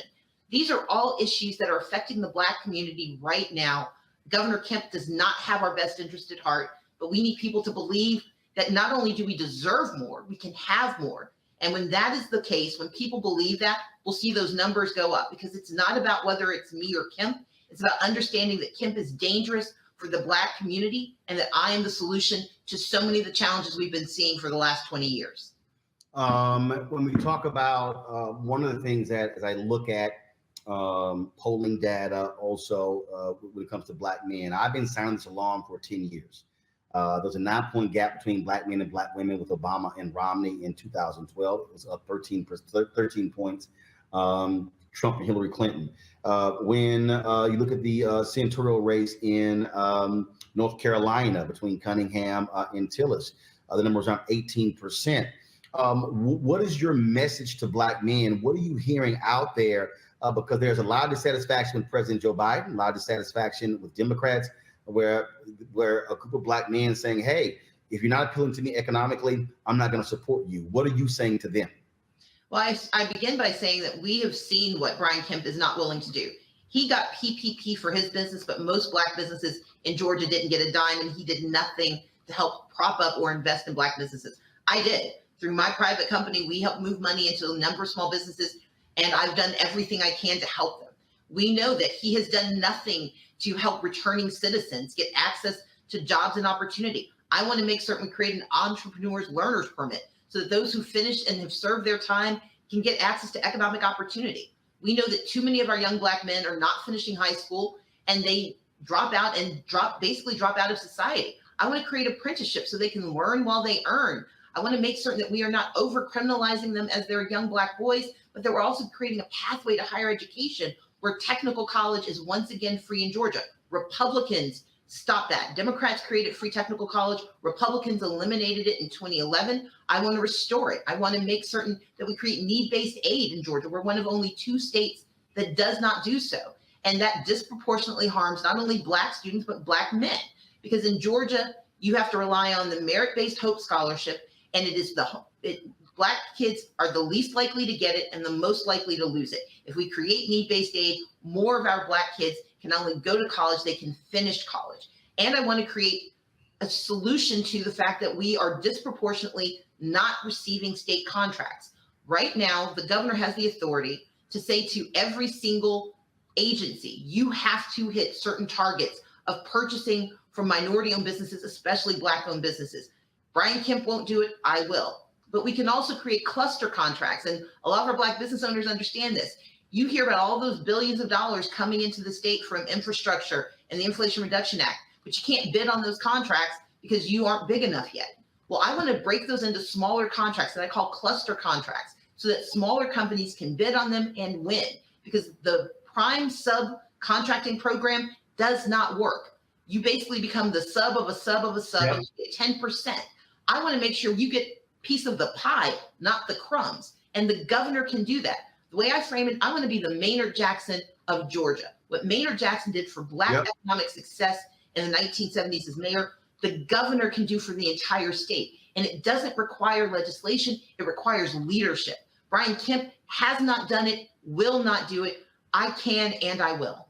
Well, it's a great point. I was about to make that because when Maynard Jackson came in, Blacks were getting 0.0012% of all contracts, and that was why Atlanta is considered the Black Mecca today. When you last ran, you hit counties, you hit every county in the state. You were talking to white voters in rural Georgia. One of the issues we look at with Black farmers, but also agriculture. That's a huge issue in Georgia as well. And so what is your message to those rural, white, agriculture-based folks in Georgia that Stacey Abrams will be better for them than Brian Kemp has been? Well, I think it's two messages. It's to all rural Georgians, because in Georgia, 1/3 of our population is African American. People often mistake rural to mean white in Georgia, and actually it's much more diverse than people realize. And one of the challenges is that billions of dollars were allocated across the country through the efforts of Raphael Warnock, Cory Booker, David Scott to get money to Black farmers through the COVID relief dollars. That money is being held up in litigation, and our governor and our attorney general have done nothing to defend Black farmers in Georgia. And it benefits every farmer in Georgia. If more money pours in and helps us expand our base, agriculture continues to be our dominant industry, and it is a benefit to everyone for Black farmers to finally get what they are owed. But the current governor has not done a thing to help bring those dollars home. In addition, I want to create a family farm fund. What I want to do is make sure we're not only privileging those mega industrial farms, but that our smaller farmers are getting the money they need. If you've ever tried to navigate a USDA contract, those things take forever. And sometimes all you need is access to a tractor. You don't need to be able to buy an entire factory. I want to make sure that we create a $5 million family fund initiative, family farm initiative, so that farmers of all races can get access to those dollars, especially those micro farms and those organic farms that can create jobs, because 1 in every 7 jobs in Georgia is in agriculture. And by expanding apprenticeships, technical college, and and making sure college is affordable, we can also take advantage of the technological changes that are happening on our farms and in agriculture. I'm the only one with a plan to make sure that all of our young people can not only have access, but can stay where they are. They don't have to move to Atlanta to get opportunity. I want to invest in the places where they live so they can grow and live where they choose. Last question for you. At the end of the day, it's about turnout. That was the case for Warnock and Ossoff in the runoff in 2020. That was the case for Biden and Harris in Georgia as well. A lot of money is going to be spent on television, a lot of money by these campaigns. But the reality is the money has to also be put on the ground, because you got to reach, picking up 2 and 3 and 4 and 1,000. That's going to be the difference between win or lose. You know that after the last election. Well, I've been lauded by some for the work I do with organizing, but it comes from a basic understanding that the efforts on the ground are what moves the needle. Air cover is absolutely important because it's how you set the narrative. It's how people know what's at stake, but it's on the ground that you get them to the polls. And that's why we've got to do both. And that's why we need people to remember the energy they felt, not only in 2020 and 2021, but in 2018. I can't be a brand new candidate again. And I'm not going to be able to generate the first time excitement, but what we can do is remember the message of that first time. We can change the future of Georgia with a governor who believes in the people of Georgia. Brian Kemp didn't commit treason once, but he has been an architect of voter suppression. He is continuing to push voter suppression activities. He is refusing to invest in our hospitals. He's lost 6 hospitals. He has stripped women of their bodily autonomy, especially Black women. He is returning us to a mass incarceration state. He has weakened gun laws. He is dangerous to the people of Georgia, to Black people in Georgia. But we only change the future if we show up in this election. And so my message is this. I'm going to be doing everything I can to energize and educate, but I need everyone to understand that this is our turn. We have the ability and the power to set the future, not only for Georgia, but for the South. We have seen 20 years of what Republican leadership has done. We have a chance to actually, in Georgia, change the future. 2020 and 2021 weren't flukes. They were the result of years of effort, but we can't give up now. We are this close to the finish line. And what we were able to do on the national level, we can do for ourselves in Georgia, because it is governors who decide the future. A governor created Stand Your Ground that killed Trayvon Martin. A governor eroded the social safety net that became the welfare reform bill. A governor did the 3 strikes you're outlaw that turned into the 94 crime bill. And Jim Crow never had a single federal law. It was all Southern governors in 9 states that stripped Black people of their humanity for 150 years. And on November 8th, we have the chance to set the future for Black Georgians, for Black Americans, and for all Georgians. And I want their help to get it done. All right, Stacey, we appreciate it. Look forward to having you back, and I'll be in Georgia soon, so we'll be on the ground there, so I'm sure our paths will cross. Thank you so much, and congratulations on your book. Appreciate it. Take care. You as well. All right, folks, we appreciate that. I mean, the thing about this race, Mustafa, as I said, it's going to come down to turnout. Simple as that. You got folks on the right who are energized. When you look at those polling numbers, there is some concern there that Stacey Abrams is at 85%. You look on the Senate side, Warnock is down 2 or 3 points to Herschel Walker. President Biden's approval numbers, even though they have gone up since the student debt announcement, is really dragging them down. You know, they've got to be at 92, 94% among African Americans. And again, it's going to come down to the turnout for them to win in November. Yeah, without a doubt. It goes back to what my grandmother says, that you have power unless you give it away. You know, 33% of the folks there in Georgia are Black. And you know, there's real opportunities. If you listen to Stacey's platform and what she's talking about, she's actually breaking it down.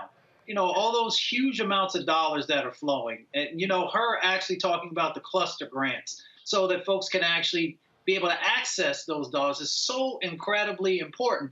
And it touches every aspect of the things that folks in Georgia are asking for, everything around healthcare and the environment and jobs and housing and changing transportation sets of opportunities. So folks really need to just, one, open up their minds and listen to what the 2 candidates are actually sharing with you, and then actually get out there in the polls. I know folks keep saying that folks are tired, but you know what our sister Fannie Lou Hamer said, I'm sick and tired of being sick and tired. If you are sick and tired, then we got to actually utilize this opportunity to change the dynamics and to get individuals into office who will make sure in the future that you are no longer sick and tired. Brianna, the reality is here. The hell with the polls. If you live in Georgia, if you live in Pennsylvania, if you live in Wisconsin, if you live in any state with this election, ignore all polls. You should be operating as if your candidate is 5 points down. And what I keep arguing for African Americans, like I get some of these old dumbass FBA people, we not gonna vote. I was like, you stupid as hell. Bottom line is here. You can't be running around talking about this is what you want, this is what you want. Well, how in the hell are you gonna get it if you don't vote based upon the policymakers? We have to maximize our numbers. If we don't maximize our numbers in Georgia, then Warnock doesn't win, Abrams doesn't win. We don't maximize our numbers, Black folks in North Carolina, Sheriff Beasley doesn't win. We don't maximize our numbers in Wisconsin, Mandela Barnes is not going to win. We don't maximize our numbers in Florida, Demings is not going to win. You're talking about, you could have 4, 5, or 6 Black United States senators. We're talking about Demings in Florida, you have Barnes in Wisconsin, you've got Warnock in Georgia coming back.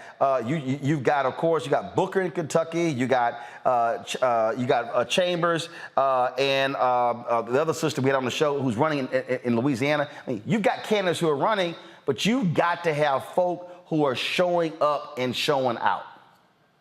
Absolutely. The only poll that matters is the poll on Election Day. We say that over and over again because we can see even from 2016, polls come out and they're wrong. What matters is you going out to vote. Really stressing the fact that Stacey Abrams said there were hospitals. There were 2 hospitals in the community that closed. That's huge on a community. Knowing what that means to our people of not having those those hospitals is very important. Stressing what has gone wrong, what has not been done enough in Georgia. I really like that she laid it right on about her Black agenda. She didn't, beat around the bush. A lot of people say, oh, okay, well, if I do this, then it helps the Black people. She's very upfront about helping Black people, helping our community. She said, earn while learning. And I think that's very profound as we have issues with our student loan debt and being able to give opportunities to our community. And she's willing to do that. She has a plan, and we just need to be able to communicate that more to people and how important for us to go out and vote. Absolutely. Just a total truth there. DeMario. Well, first of all, big shout out to Stacey Abrams. She stood with us last year with the Tulsa Race Massacre. And she said she was not going to come to Tulsa when she found out that the city was trying to use her to raise money for themselves and not for our survivors and their descendants. So I was already a huge fan of hers, bigger fan after getting an opportunity to work with her team. I love, as the sister just stated, how clear she was on what she's going to do for Black people. Look, we all understand that the Republicans are racist. I consider that all of them are MAGA, and they all want to put us back to enslavement. We understand that. But it's also important for candidates to be very clear about what they're going to do for Black people and Black communities. Stacey Abrams, every candidate that's running and need Black votes, they should listen to this, your interview with Stacey Abrams, and do what she did. Because if you listen to her, you're very clear what she's going to do for our community. And that's important to get people mobilized and energized to go vote. It's not enough to say, as your shirt, I love your shirt, by the way, vote as my ancestors died for, because that's true. But that's not enough for some people. It's not enough to talk about how bad Trump is and he's horrible and how bad the Republicans are and they're terrible. But that's not enough for some people. Some people need to hear, this is what I'm going to do for this community. So I think if people can do what Stacey's doing and she continues to do that, I believe she will be successful. I believe Warnock will be successful, and we can get these other brothers and sisters into the Senate who will do the good work for our community and for this country. Indeed, indeed. So, this is the thing. Again, Mustafa, I keep walking people through this. If you say, and this is the thing that, again, it trips me out. Folks say, I want this. Okay, let's be clear. No candidate can give it to you. They can promise it. They can say, I'm going to fight for it, but you're not going to get it during the campaign. The only way you're going to get it is if they win. So I don't understand the logic of people who say, we don't get this, we're not voting. You're not going to get it from somebody who's not in office. And second of all, you can make a demand of an individual, but we see it in the Senate. One person can't actually give it to you. It requires working to get the votes to make it happen.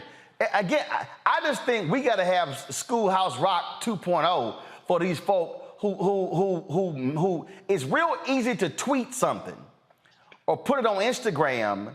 Right. But the reality of getting it is something that's totally different. Right. Well, that's the difference of those of us who've actually done the work on the ground, understanding what organizing truly looks like. What does strategic goal setting look like, and how much you have to invest to actually be able to make that become a reality. And we understand that it's not an instant process. It is a set of actions over time. It is a building one on top of the other. And that's why in this moment, I often talk about transformational moments. We got a chance, as you shared, to have a number of folks who are committed to our communities, holding some of the highest offices across our country, being governors of states. But we've got to understand this moment, and we've got to just make sure that, we're helping to educate our folks, to get our folks out, and then the accountability comes after we get those folks in office to make sure that those things become a reality. And I know many of the individuals that you talked about, and I know that they are true to our community. They are authentic to our communities, and they are going to deliver if we can get the numbers in place to be able to help them to be able to do that. Indeed. And so I just want people to understand, because I had somebody said, oh, well, our ancestors, they died more than just for the vote. Well, no kidding, dumbass. You can't put it all on a T-shirt. I mean, I'm telling you, some of these simple Simons get on my damn nerves when they respond with that stupid shit on social media, like that's the only thing they I mean, it's just stupid. I mean, I'm telling you, I just got little patience for stupid people. I just really do, okay? And these people who whine and complain, and I keep saying, okay, well, please, show me how you gonna get it. Please, by all means, show me how you're going to get it if you don't switch out the policymakers. Don't tell me you want the George Floyd Justice Act and you blind to the fact that right now the U.S. Senate is 50-50. If we maximize our votes, we could come back in January and it'll be 55-45. So guess what? No, Senator Manchin no longer in the way. Now, some other folks might show themselves, but guess what? Numbers change. And so that's what it boils down to. Because see, let me be clear to all the simple Simons out there, okay? Those of y'all who are confused, the right, let me be real clear. The right now, they're not sitting around bitching and moaning. Let me be real clear with y'all. I told y'all last night, the governor of Arizona kept saying the election was certified and was legal. You got crazy-ass Carrie Lake, Trump MAGA-loving election denier. She wins a nomination. He campaigning with her. Now, he was against her in the primary. Does Doug Ducey know she crazy? Hell yeah, he knows she crazy. He knows she's sick in the head. But there's an R in front of her name. They want power. New Hampshire, Sununu, the person running to replace it, he know they crazy. Election denier. They won the primary. Guess who he's backing? Now, I told y'all Larry Hogan in Maryland, he is refusing to support the crazy fool who won in Maryland the Republican nomination. He like, no, he election denied. I ain't supporting him. But you know what's interesting? The Tarrant County, Texas judge, where Fort Worth is not supporting Dan Patrick for lieutenant governor. He's supporting the Democrat. He's like, basically, Dan Patrick a damn fool. And he is. So what I'm trying to get y'all to understand, it's a whole bunch of purists over here going, nope, I'm not doing this. You know what they say on the other side? Damn that, we want to win. Because we want power. To me, I want to win. And I'm going to figure out who gets me to the victory path to then get what I want. And so a lot of y'all in Georgia, a lot of you brothers and sisters, you sitting around and you mad about Biden. Listen to me clearly. If y'all stay home and let dumbass Herschel Walker win, we are talking about one of the dumbest people ever to run for office. He makes Tommy Tuberville of Alabama look like a Rhodes Scholar. Herschel Walker could be the next U.S. Senator from Georgia. You know who can stop him? We can. Oh, we can stop him. We can take out Senator Ron Johnson in Wisconsin if we maximize our vote for Mandela Barnes. We could take out that MAGA-loving fool in North Carolina, Judd, and back Sherry Beasley, who when she ran for Supreme Court Justice, chief of the Supreme Court of North Carolina in 2020, lost by 400 votes, y'all. 400 votes. We could take out that fool Marco Rubio in Florida, supporting Representative Val Demings. What I'm trying to say is, I don't want to see on election night, when we're going to be here for 6 hours, and we see in the aftermath, black voter turnout was 52%, 48%. Nah, I want to see 80, 85. Y'all can write it down right now. If black voter turnout in Georgia and North Carolina, I'm talking about turnout, not a percentage of the turnout. I'm talking about a percentage of the eligible and registered voters. We hit 80 and 85%. First black woman in the United States Senate from North Carolina. She'll be there. Barnes will be there. Dimmons will be there. Warnock comes back. Booker already there. You know, I don't even count Tim Scott. But that's you will have 5 black Democratic senators in U.S. Senate. Don't let your vote sit at home. Don't do it. We come back, FBI. They had Aretha Franklin, the Queen, under surveillance. We're going to talk about that. Also, in our Marketplace segment, Sheila Johnson, co-founder of BET, owner of Salamander Resorts, opens a new 5-star hotel in Washington, D.C. That's right. When y'all come to D.C., you can stay in a black-owned hotel. We'll show you Salamander Hotel when we come back. Roland Martin Unfiltered on the Black Star Network. Download the app, Apple phone, Apple TV, Android TV, Roku, Amazon Fire TV, Xbox One, Samsung Smart TV. Support us by joining our Bring the Funk fan club. See your check and money orders too. P.O. Box 57196, Washington, D.C. 20037-0196. Cash App, $RM Unfiltered. PayPal's R Martin Unfiltered. Venmo's RM Unfiltered. Zelle, Roland at RolandSMartin.com. Roland at RolandMartinUnfiltered.com. We'll be right back.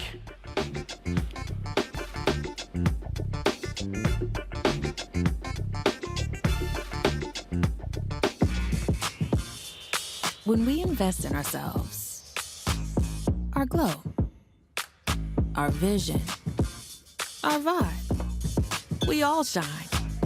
Together, we are black beyond measure. Hatred on the streets, a horrific scene, a white nationalist rally that descended into deadly violence. White people are losing their damn minds. As an angry pro-Trump mob storms the U.S. Capitol, we've seen shooting. We're about to see the rise of what I call white minority resistance. We have seen white folks in this country who simply cannot tolerate black folks voting. I think what we're seeing is the inevitable result of violent denial. This is part of American history. Every time that people of color have made progress, whether real or symbolic, there has been what Carol Anderson at Emory University calls white rage as a backlash. This is the rise of the Proud Boys and the Boogaloo Boys. America, there's going to be more of this. Here's all the Proud Boys, guys. This country is getting increasingly racist in its behaviors and its attitudes because of the fear of white people. The fear that they're taking our jobs, they're taking our resources, they're taking our women. This is white fear.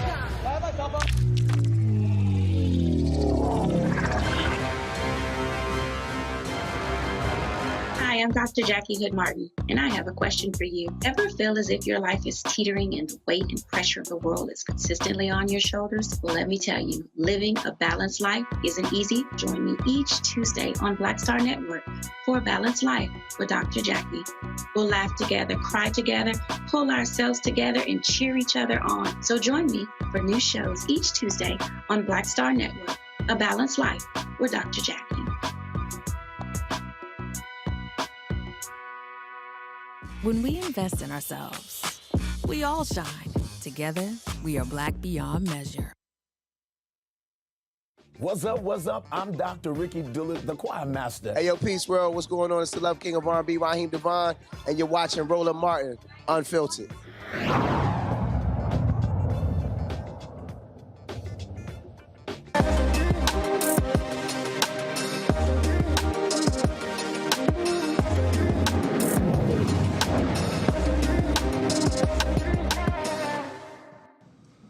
I would like everyone to raise a glass, not a glass something. This is to Salamander, Washington, D.C.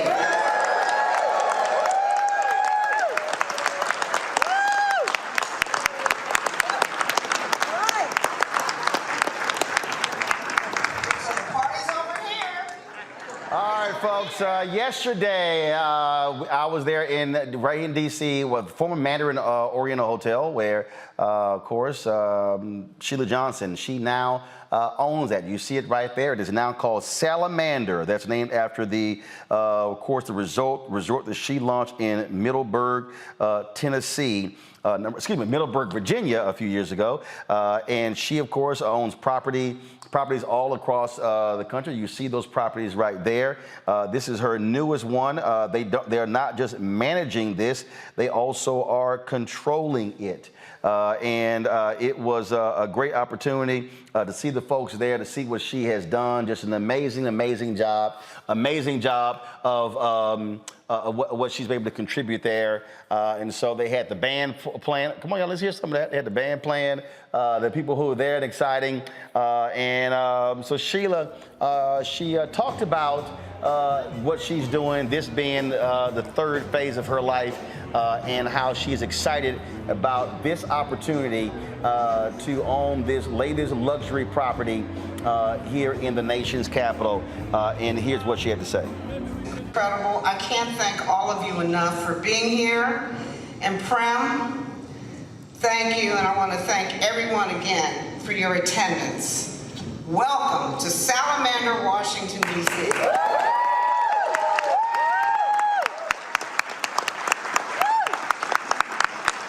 First, I really want to thank Henderson Park and its CEO, Nick Weber, for their partnership and believing in us for this project.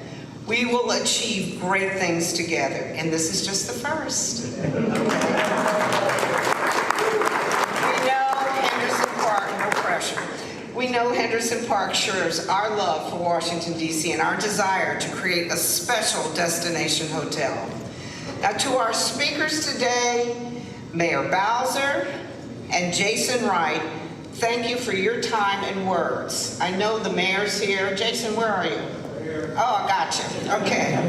Just want to make sure you're here. You know, the Commanders had a win yesterday. Did you bring any players with you? No, they were resting up. Oh, boy. Okay. So to our Salamander Hotel and Resorts team, led by Prem Devadas, and our executive team, Dale Pelletier, Tracy Slovania, John Spears, Teresa Silo, and Chris King. Transitioning a hotel of this size and scope is a tremendous undertaking. I cannot begin to tell you, and I've got to give them all the credit. In the past 4 days, I was at the University of Illinois delivering a Title IX speech and directing the marching band, the Fighting Illini. And they were back here working, sanitizing, taking artwork down, putting artwork up. I can't thank you enough. And getting the signs up outside. I can't thank you enough for all the work that you've done. And lastly, but certainly not least, to the wonderful hotel staff led by our general manager, Manuel Martinez, who has been working tirelessly through a very busy time period. We welcome you to the Salamander family with open arms and warm embrace. Now, this year marks the 50th anniversary of me conducting business in Washington, D.C. And I can't think of anything more benefiting than celebrating the launch of this property with you. We're delighted to bring Salamander's welcoming and diverse style of luxury hospitality to the nation's capital. Now, many of you have heard this story, but I am in the third act of my life. The first act, since 1972, I was a teacher. I taught at Sidwell Friends, and also then started Young Strings in Action, an orchestra that went to the Middle East, that we became ambassadors to Jordan. And then Act Two, of course, during that time, also starting DC Cable, bringing cable television to DC, and then Black Entertainment Television.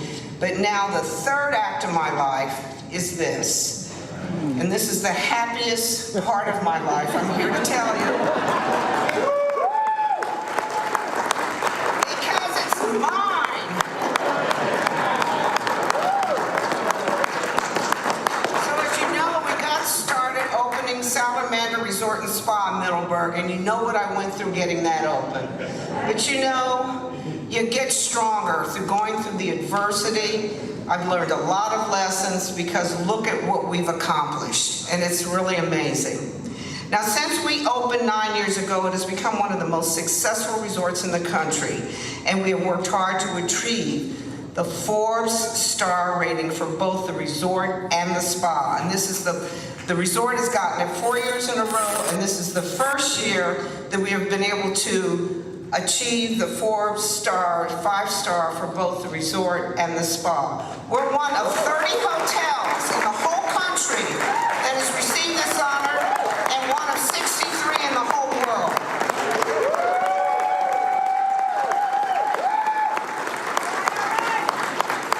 And what we have done, we've been able to create the Middleburg Film Festival that is going into its 10th year. And we've had our second year of the family reunion, which will continue. But all of this programming, we're going to bring a little bit of that here to Washington, D.C., because we want to really put together the town and country feel. So what you see here is just the beginning. Wait till you see what we have ahead of us. We already are developing these synergies between the two properties for the benefit of many of our loyal guests, including, as I said, town and country packages. Additionally, over the past decade, we have grown into one of the top hotel brands in the world, recently gaining recognition from both Travel and Leisure and USA Today. We now have properties in iconic locations, of course, Middleburg, Aspen. We have Aspen Meadows, the Aspen Institute, Charleston, the Hotel Bennett, Tampa Bay, Innisbrook Golf Resort. We're part of the PGA Tour, the Valspar Tournament, Jamaica Half Moon, Anguilla, the Aurora Hotel in Anguilla, and now Washington, D.C. But I've already got so many other connections to D.C., as several of you know. You know, I'm vice chairman and president and managing partner of Monumental Sports. But I also want to call out, where are my two players? Some of the players showed up today. Where's Tiana Hawkins? Where are you?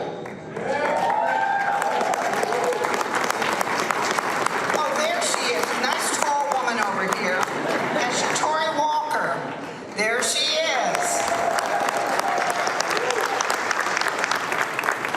And I gotta give a shout out to Mayor Bowser, because when we won the 2019 national championships, who did I see in that front row? But our mayor.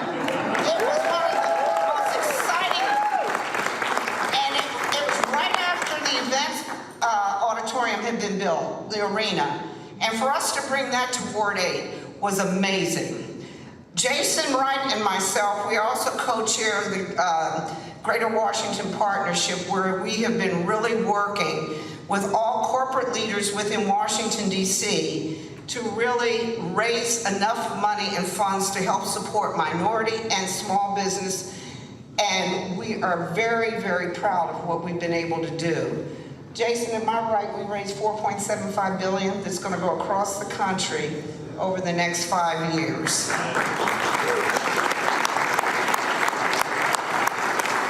other thing, if you all have not noticed, there is a new facility going up on the National Mall, right near the Lincoln Monument, across from the Martin Luther King Memorial. But I've been able to raise $18 million to build new horse stables. Did you know that, Madam Mayor? So our United States Park Police now have a home, and so do those wonderful horses. So my horse chief is the leader. He's passed firearms training. He is great. There's so many other things that we're doing, the charter school project, but I just want you to know we're not just here as a hotel company. We also work with the community. We're going to be establishing new partnerships and relationships, and really I'm going to work alongside the mayor to try and do whatever we can to enhance this great city.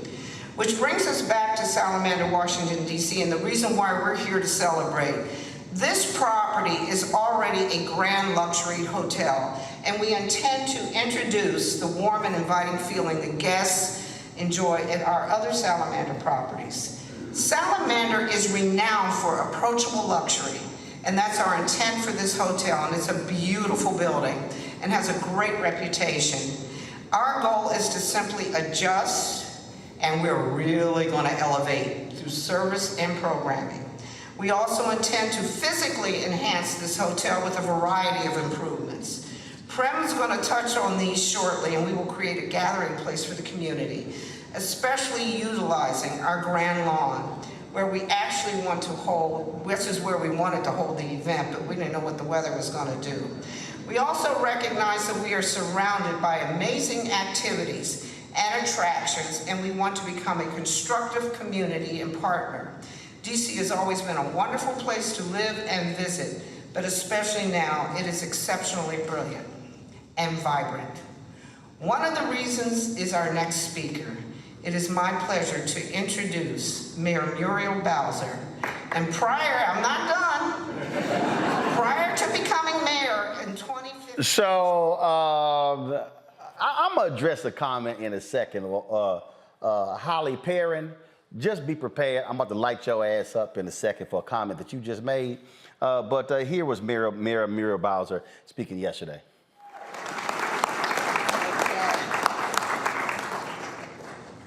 Everybody give a big round of applause to Sheila Johnson.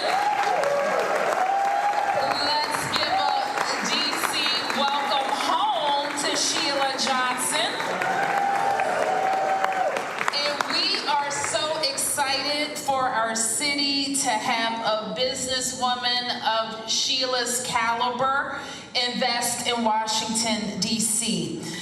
She has mentioned all of the big things that she has already done here, including creating the communications and entertainment powerhouse that was Black Entertainment Television, but also bringing us champions in the form of the Washington Mystics. So let's give them a round of applause.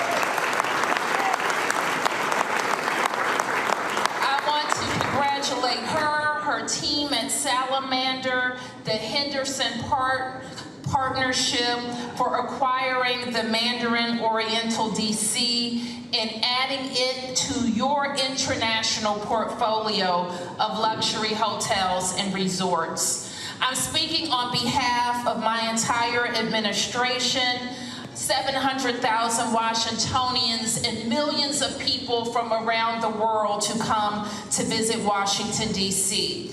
We too are in the hospitality business. And hospitality, yes, is fun, games, spas, great hotels and events, but it is also jobs and jobs for D.C. residents. I am proud of the entertainment and hospitality team that we have put together in Washington, and I want to recognize the head of our folks, Jason Wright, who was the first Black president of an NFL franchise, the Washington Commanders. He is a good friend of Sheila Johnson's. He spoke yesterday as well and shared some thoughts with the folks there about their relationship and about the work that she is doing there. And so here's what Jason had to say. It's a lot nicer reception after you win. It's very nice. True. It's really an honor to be here. Sheila is a special person to many of us in this room. She's a very special person to me personally. And so I'm going to take a different tact. Instead of reading her resume back to you, which would be a 2-hour-long speech, I'm instead going to talk to you about what she's meant to me personally. And maybe you've experienced this about Sheila too. There are 3 things that come to mind when I think of Sheila Johnson. The first is a truth speaker. Sheila is a truth speaker. There's a scripture that says, speak the truth in love. That's Sheila. And it comes with a whole lot of love, but a whole lot of truth. She's been real with me at every moment in my professional and personal journey here. Advice on how to navigate family situations and the real honest truth of what I was walking into professionally and who to connect with in the city and who to be wary of and all of those things that you wish a true friend would give you. That's what Sheila's given me as a mentor. And we could all do well to have someone like her in our lives who truly speaks the truth in love. Second is she is a bold visionary. You don't go buy the Mandarin if you don't have a bold vision. And that's just one of a million things that Sheila has done like this. What I've learned from her is that you don't need to be afraid of a big vision, and that it's okay to take the risk in pursuing that vision. Sheila is a risk taker at heart, but it's because she knows something that the rest of us don't always know, and that's the third thing that I've learned from her, is that she knows her value. Sheila is convinced of what she brings to this world. She knows her intellect, she knows her charisma, she knows her ability to connect with people, and she's too humble to be able to articulate them, but they're there, and she knows it. And it's that quiet and steady confidence that I wish I had and I wish I could draw on, and I spend time around her just so I can somehow absorb it through osmosis, because it's incredibly powerful. She actually said this in her own words, that you grow stronger through adversity. She's known her adversity, and through it all, she's known her value. And that's what's carried her through. And I have channeled that again and again over these last 2 years as I've had the privilege of leading this historic franchise through a challenging but beautiful time. You don't settle when you're Sheila Johnson. You trust yourself. There's actually a line from a poem that comes to mind for me. To be able to trust yourself when all men doubt you, but make allowance for their doubting too. That's Sheila in a nutshell. So it's this unique mix of gifts that have brought Black excellence to light for me personally and society writ large. And I think that's important to put a stamp on. Because whether it's BET Tonight, to the Aspen Institute, to now the Salamander DC, she's led business ventures that feature Black talent, and they somehow reach the highest levels of both social relevance and luxury at the same time, connecting to every person and the fancy pants people that we are in this room here today in an equally powerful manner. And it's a special gift that she has. Somehow she's able to create this sense of luxury and family at the same time. Hear, hear. And it's a magical gift that Sheila has. That is worth a round of applause.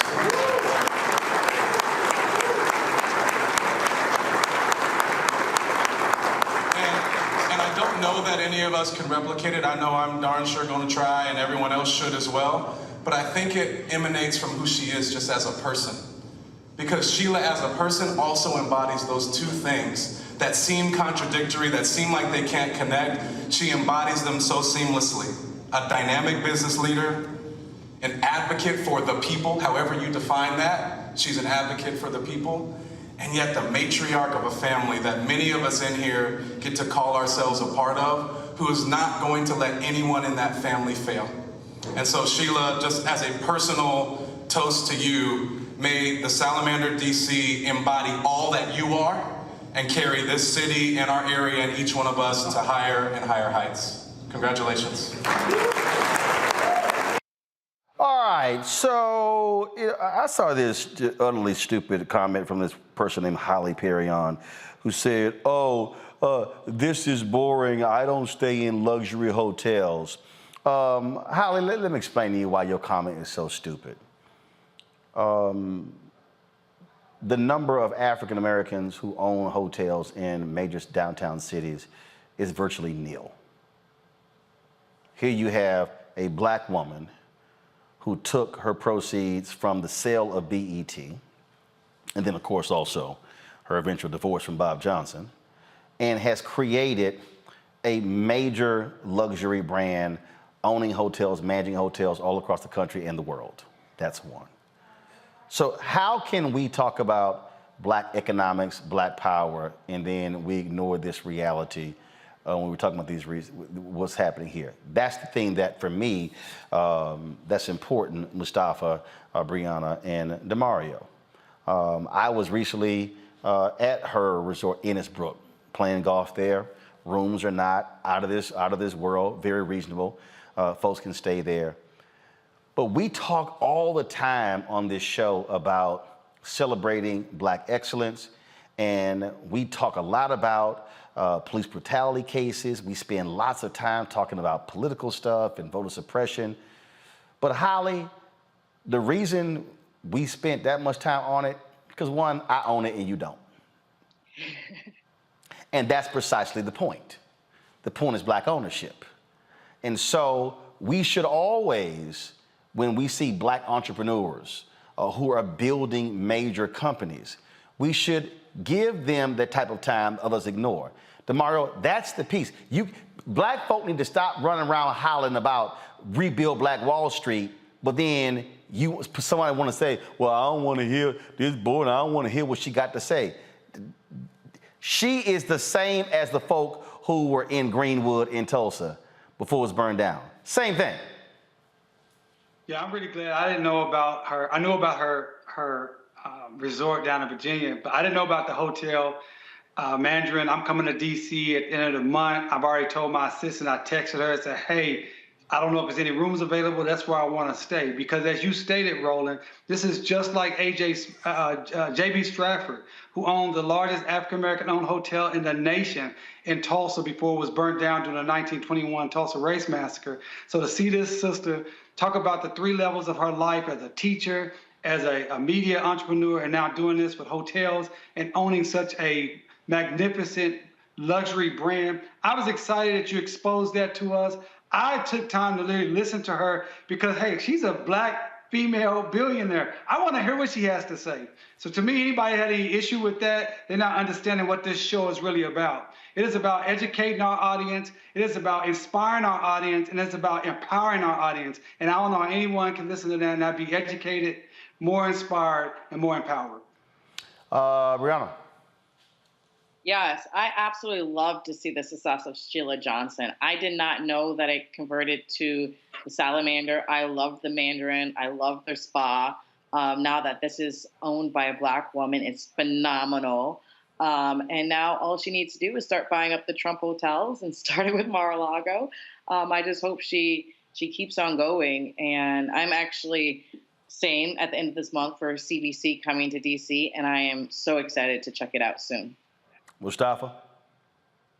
No, it is about black wealth, and black wealth comes in so many different forms and fashions. But, you know, to see Miss Johnson make this major, major move of being able to take over the Oriental, I mean, for those of you who have never been there, I mean, it's a very, very nice spot, and I know she's going to take it to another level. So for one of our own to own that, along with the other resorts that she owns, is significant.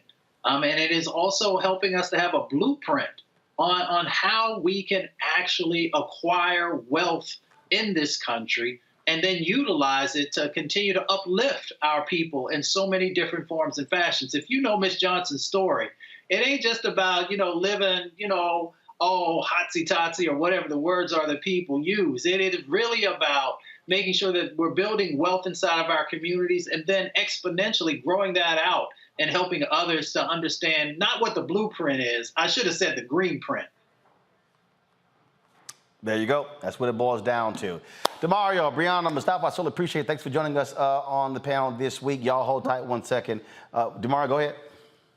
I just wanted to see when we're going to talk about Texas A&M getting beat by Appalachian State at home. Easy. We're not, because we don't cover sports. But what we can talk about is that dusty, crusty school you went to, OU, out there in the hinterlands in the country there in Oklahoma. But when we come, and we can talk about your football team being the only NFL team not to score a touchdown on Sunday. Boy, don't even try. That the 3 points your Cowboys scored. Yeah, you real quiet about that, huh? 3 points. Like I said, when we come back, Michael Bearden talks about his mentor, the great jazz pianist Ramsey Lewis, who died yesterday at the age of 87. And we're going to close the show out showing you Cheryl Lee Ralph, her amazing speech when she won the Emmy last night. You're watching Roland Martin Unfiltered on the Black Star Network.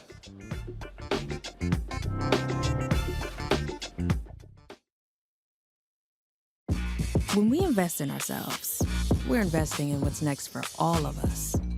Growing, creating, making moves that move us all forward. Together, we are black beyond measure. Folks, Black Star Network is here. Hold no punches! I'm real revolutionary right now. Support this man, Black black media. He makes sure that our stories are told. Thank you for being the voice of Black America, Roland. Stay black. I love y'all. All momentum we have now, we have to keep this going. The video looks phenomenal. See, this difference between Black Star Network and black-owned media and something like CNN. You can't be black-owned media and be scared. It's time to be smart. Bring your eyeballs home. You dig?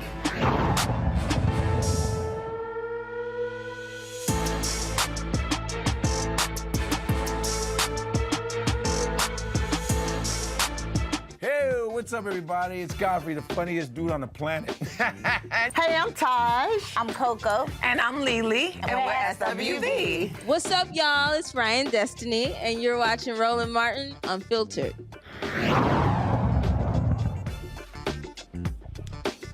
Music lovers were sad yesterday. We got the news that Ramsey Lewis, the jazz pianist, amazing man who tickled those keys, died in his sleep in Chicago. He was 87 years old. Numerous hits with the last several decades.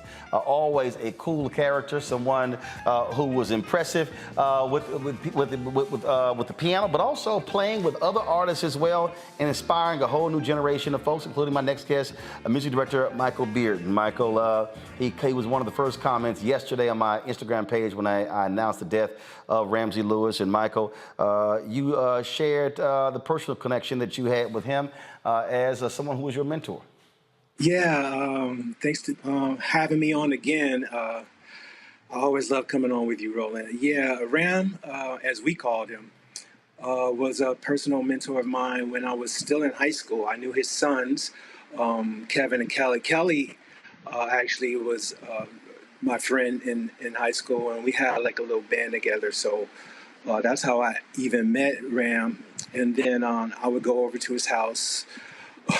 And one day I sat down and played his piano, and I didn't know nobody was supposed to play his piano. So he came running downstairs like, "Who's playing my piano?"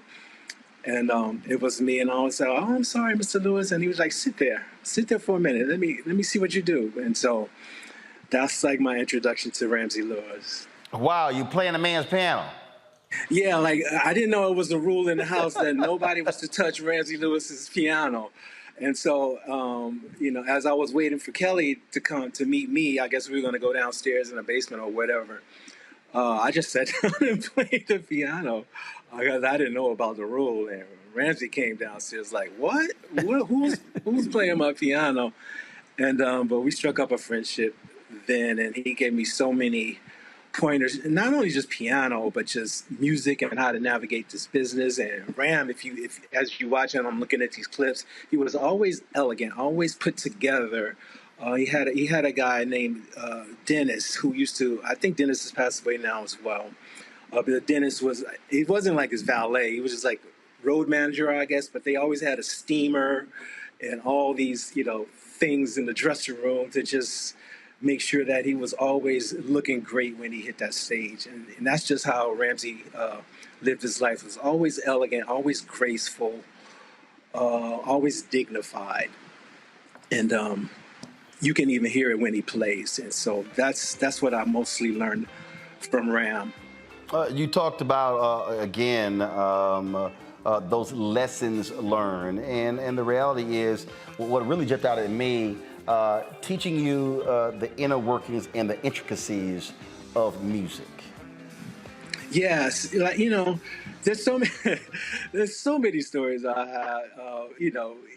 So after I graduated and then went on to just navigate my way into the business, I was on a tour where I was actually Angela Bofield's music director, a name from the past. And we were on the same tour. I guess they had the same agents, and we would play all these rooms, elegant rooms. And, certain times, like even before I got to that point, I was playing with Ramsey, and I was just playing keyboards alongside of him. And, he just leaned over on the piano. "Shut up, you're too loud. Did you hear the singer coming in?" Like stuff like that, like, get down. And so, I can't even think of all the stories and all the things that I just learned about just being on time, stage, getting to the stage on time. And if you're there when the time was, you're too late. So you got to be before. It was just so many lessons and so many intricacies, as you say, about the music business. When it comes to the work, he didn't just focus on jazz. He impacted folks in so many other areas of music. Yeah, I mean, some of his biggest hits were gospel things. Like "Wade in the Water" was a really, really big thing. Obviously, a lot of people know him from, the In Crowd or with his famous Ramsey Lewis trio.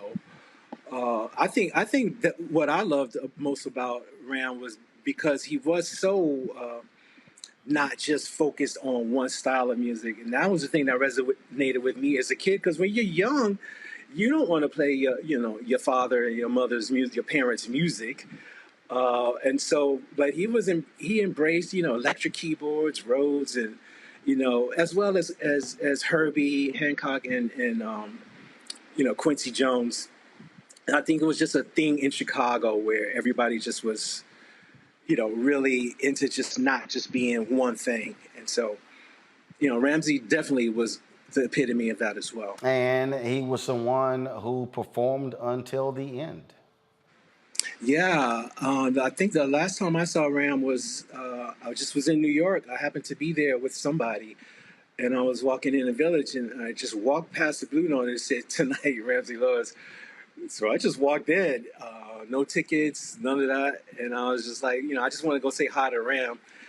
And I went in, and he was like still in another part of the dressing room. But, the band, obviously, they're really good friends of mine that came up with me in Chicago. And when he came out, he was just like, "Oh, my goodness, look what the cat dragged in." And, I think I actually posted a photo of that when we were in this dressing room. And that was the last time I spoke to him, and he was really proud of what I had accomplished musically in the business. And, I think when I met him, I was 15, 16, maybe. So, to be able to do what I've done in the business so far, and to have a mentor and, somebody who just pushed me out there and, showed me things. One thing he got on me about was like, your right hand is good, young man. You need to develop your left hand.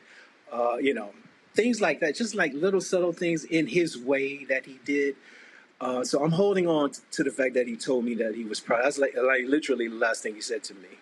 Wow. That he was really proud of me and just to keep going. So, yeah. Well, it's always good when your mentor shares those with you. Michael Beard, we appreciate you sharing your thoughts and reflections regarding the late, great Ramsey Lewis. Thank you for having me, Roland. I always appreciate you. Yes, sir. Thanks a bunch. Yes, sir. Folks, last night, Shirley Ralph stole the show at the Emmys when she won for her role in Abbott Elementary. Folks, it was an amazing speech that she gave. Folks are still talking about it. Here's that moment.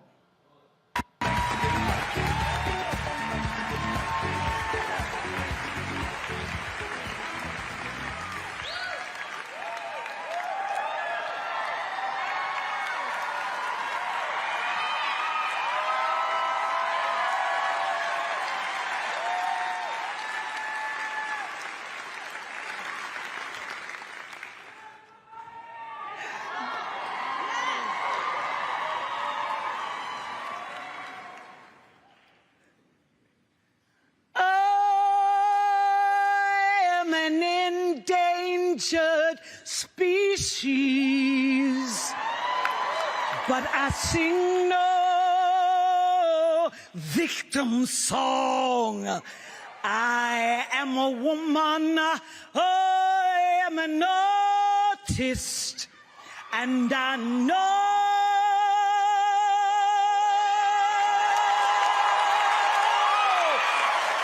where my voice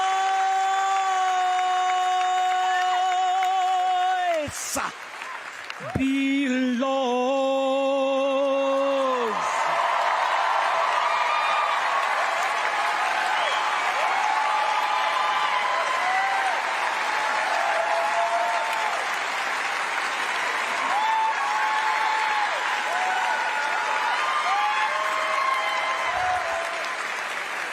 To anyone who has ever had a dream and thought your dream wouldn't, couldn't come true, I am here to tell you that this is what believing looks like. This is what striving looks like.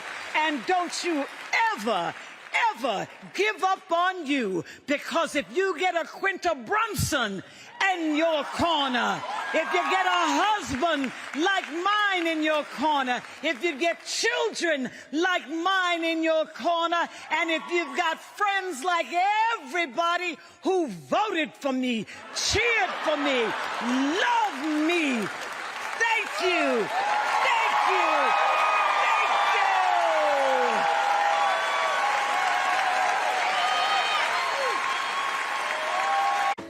All right, folks. Big congrats to Shirley Ralph. Shout out to her husband, Pennsylvania Senator Vincent Hughes. They had a grand time last night. She is absolutely on a high, so we look forward to having her on the show soon. Folks, that is it for us. We appreciate all of you for joining us today. Don't forget, download the Black Star Network app, Apple phone, Android phone, Apple TV, Android TV, Roku, Amazon Fire TV, Xbox One, Samsung Smart TV, and of course, please join our Bring the Funk fan club. Your dollars make it possible for us to do what we do right here. And so our goal is to get 20,000 of our fans every year, contributing on average $50 each. That's $4.19 a month, 13 cents a day. You can send your checks and money orders to P.O. Box 57196, Washington, D.C. 20037-0196. Cash App, $RM Unfiltered. PayPal is R Martin Unfiltered. Venmo is RM Unfiltered. Zelle is Roland at RolandSMartin.com. Roland at RolandMartinUnfiltered.com. And also, folks, today my book, White Fear, dropped. Get it right here, folks. This is the book right here. That's right, White Fear. It is how the brownie of America making white folks lose their minds. Get the book, folks. A lot of you have been posting your photos. You pre-ordered the book. Post those on Twitter, on Instagram. I love to see them, and I'll be retweeting them, sharing them with folks as well. And so we've got, of course, endorsements from Reverend Dr. William Barber, Jane Elliott, Tim Wise, Angela Rye, Tiffany Cross, and my man, Dr. Cornel West. He says Roland Martin is one of the greatest journalists of our time. This book is another grand example of his brilliance and courage. So, folks, please support us in what we do. Let's make this a bestseller. And so get your copy of White Fear, How the Browning of America is Making White Folks Lose Their Minds. You can get that book everywhere. Here are the places: Ben Bella Books, the publisher. I appreciate them. Amazon, Barnes & Noble, IndieBound, Bookshop, Chapters, Books A Million, Target. Also, you want to order through your favorite black bookstore, you can do that. And don't forget, it's also an audio version. It is on Audible. That's right. I recorded it myself, so you can download the audio book as well. Folks, that's it. I will see you tomorrow right here, Roland Martin Unfiltered on the Black Star Network. Hi!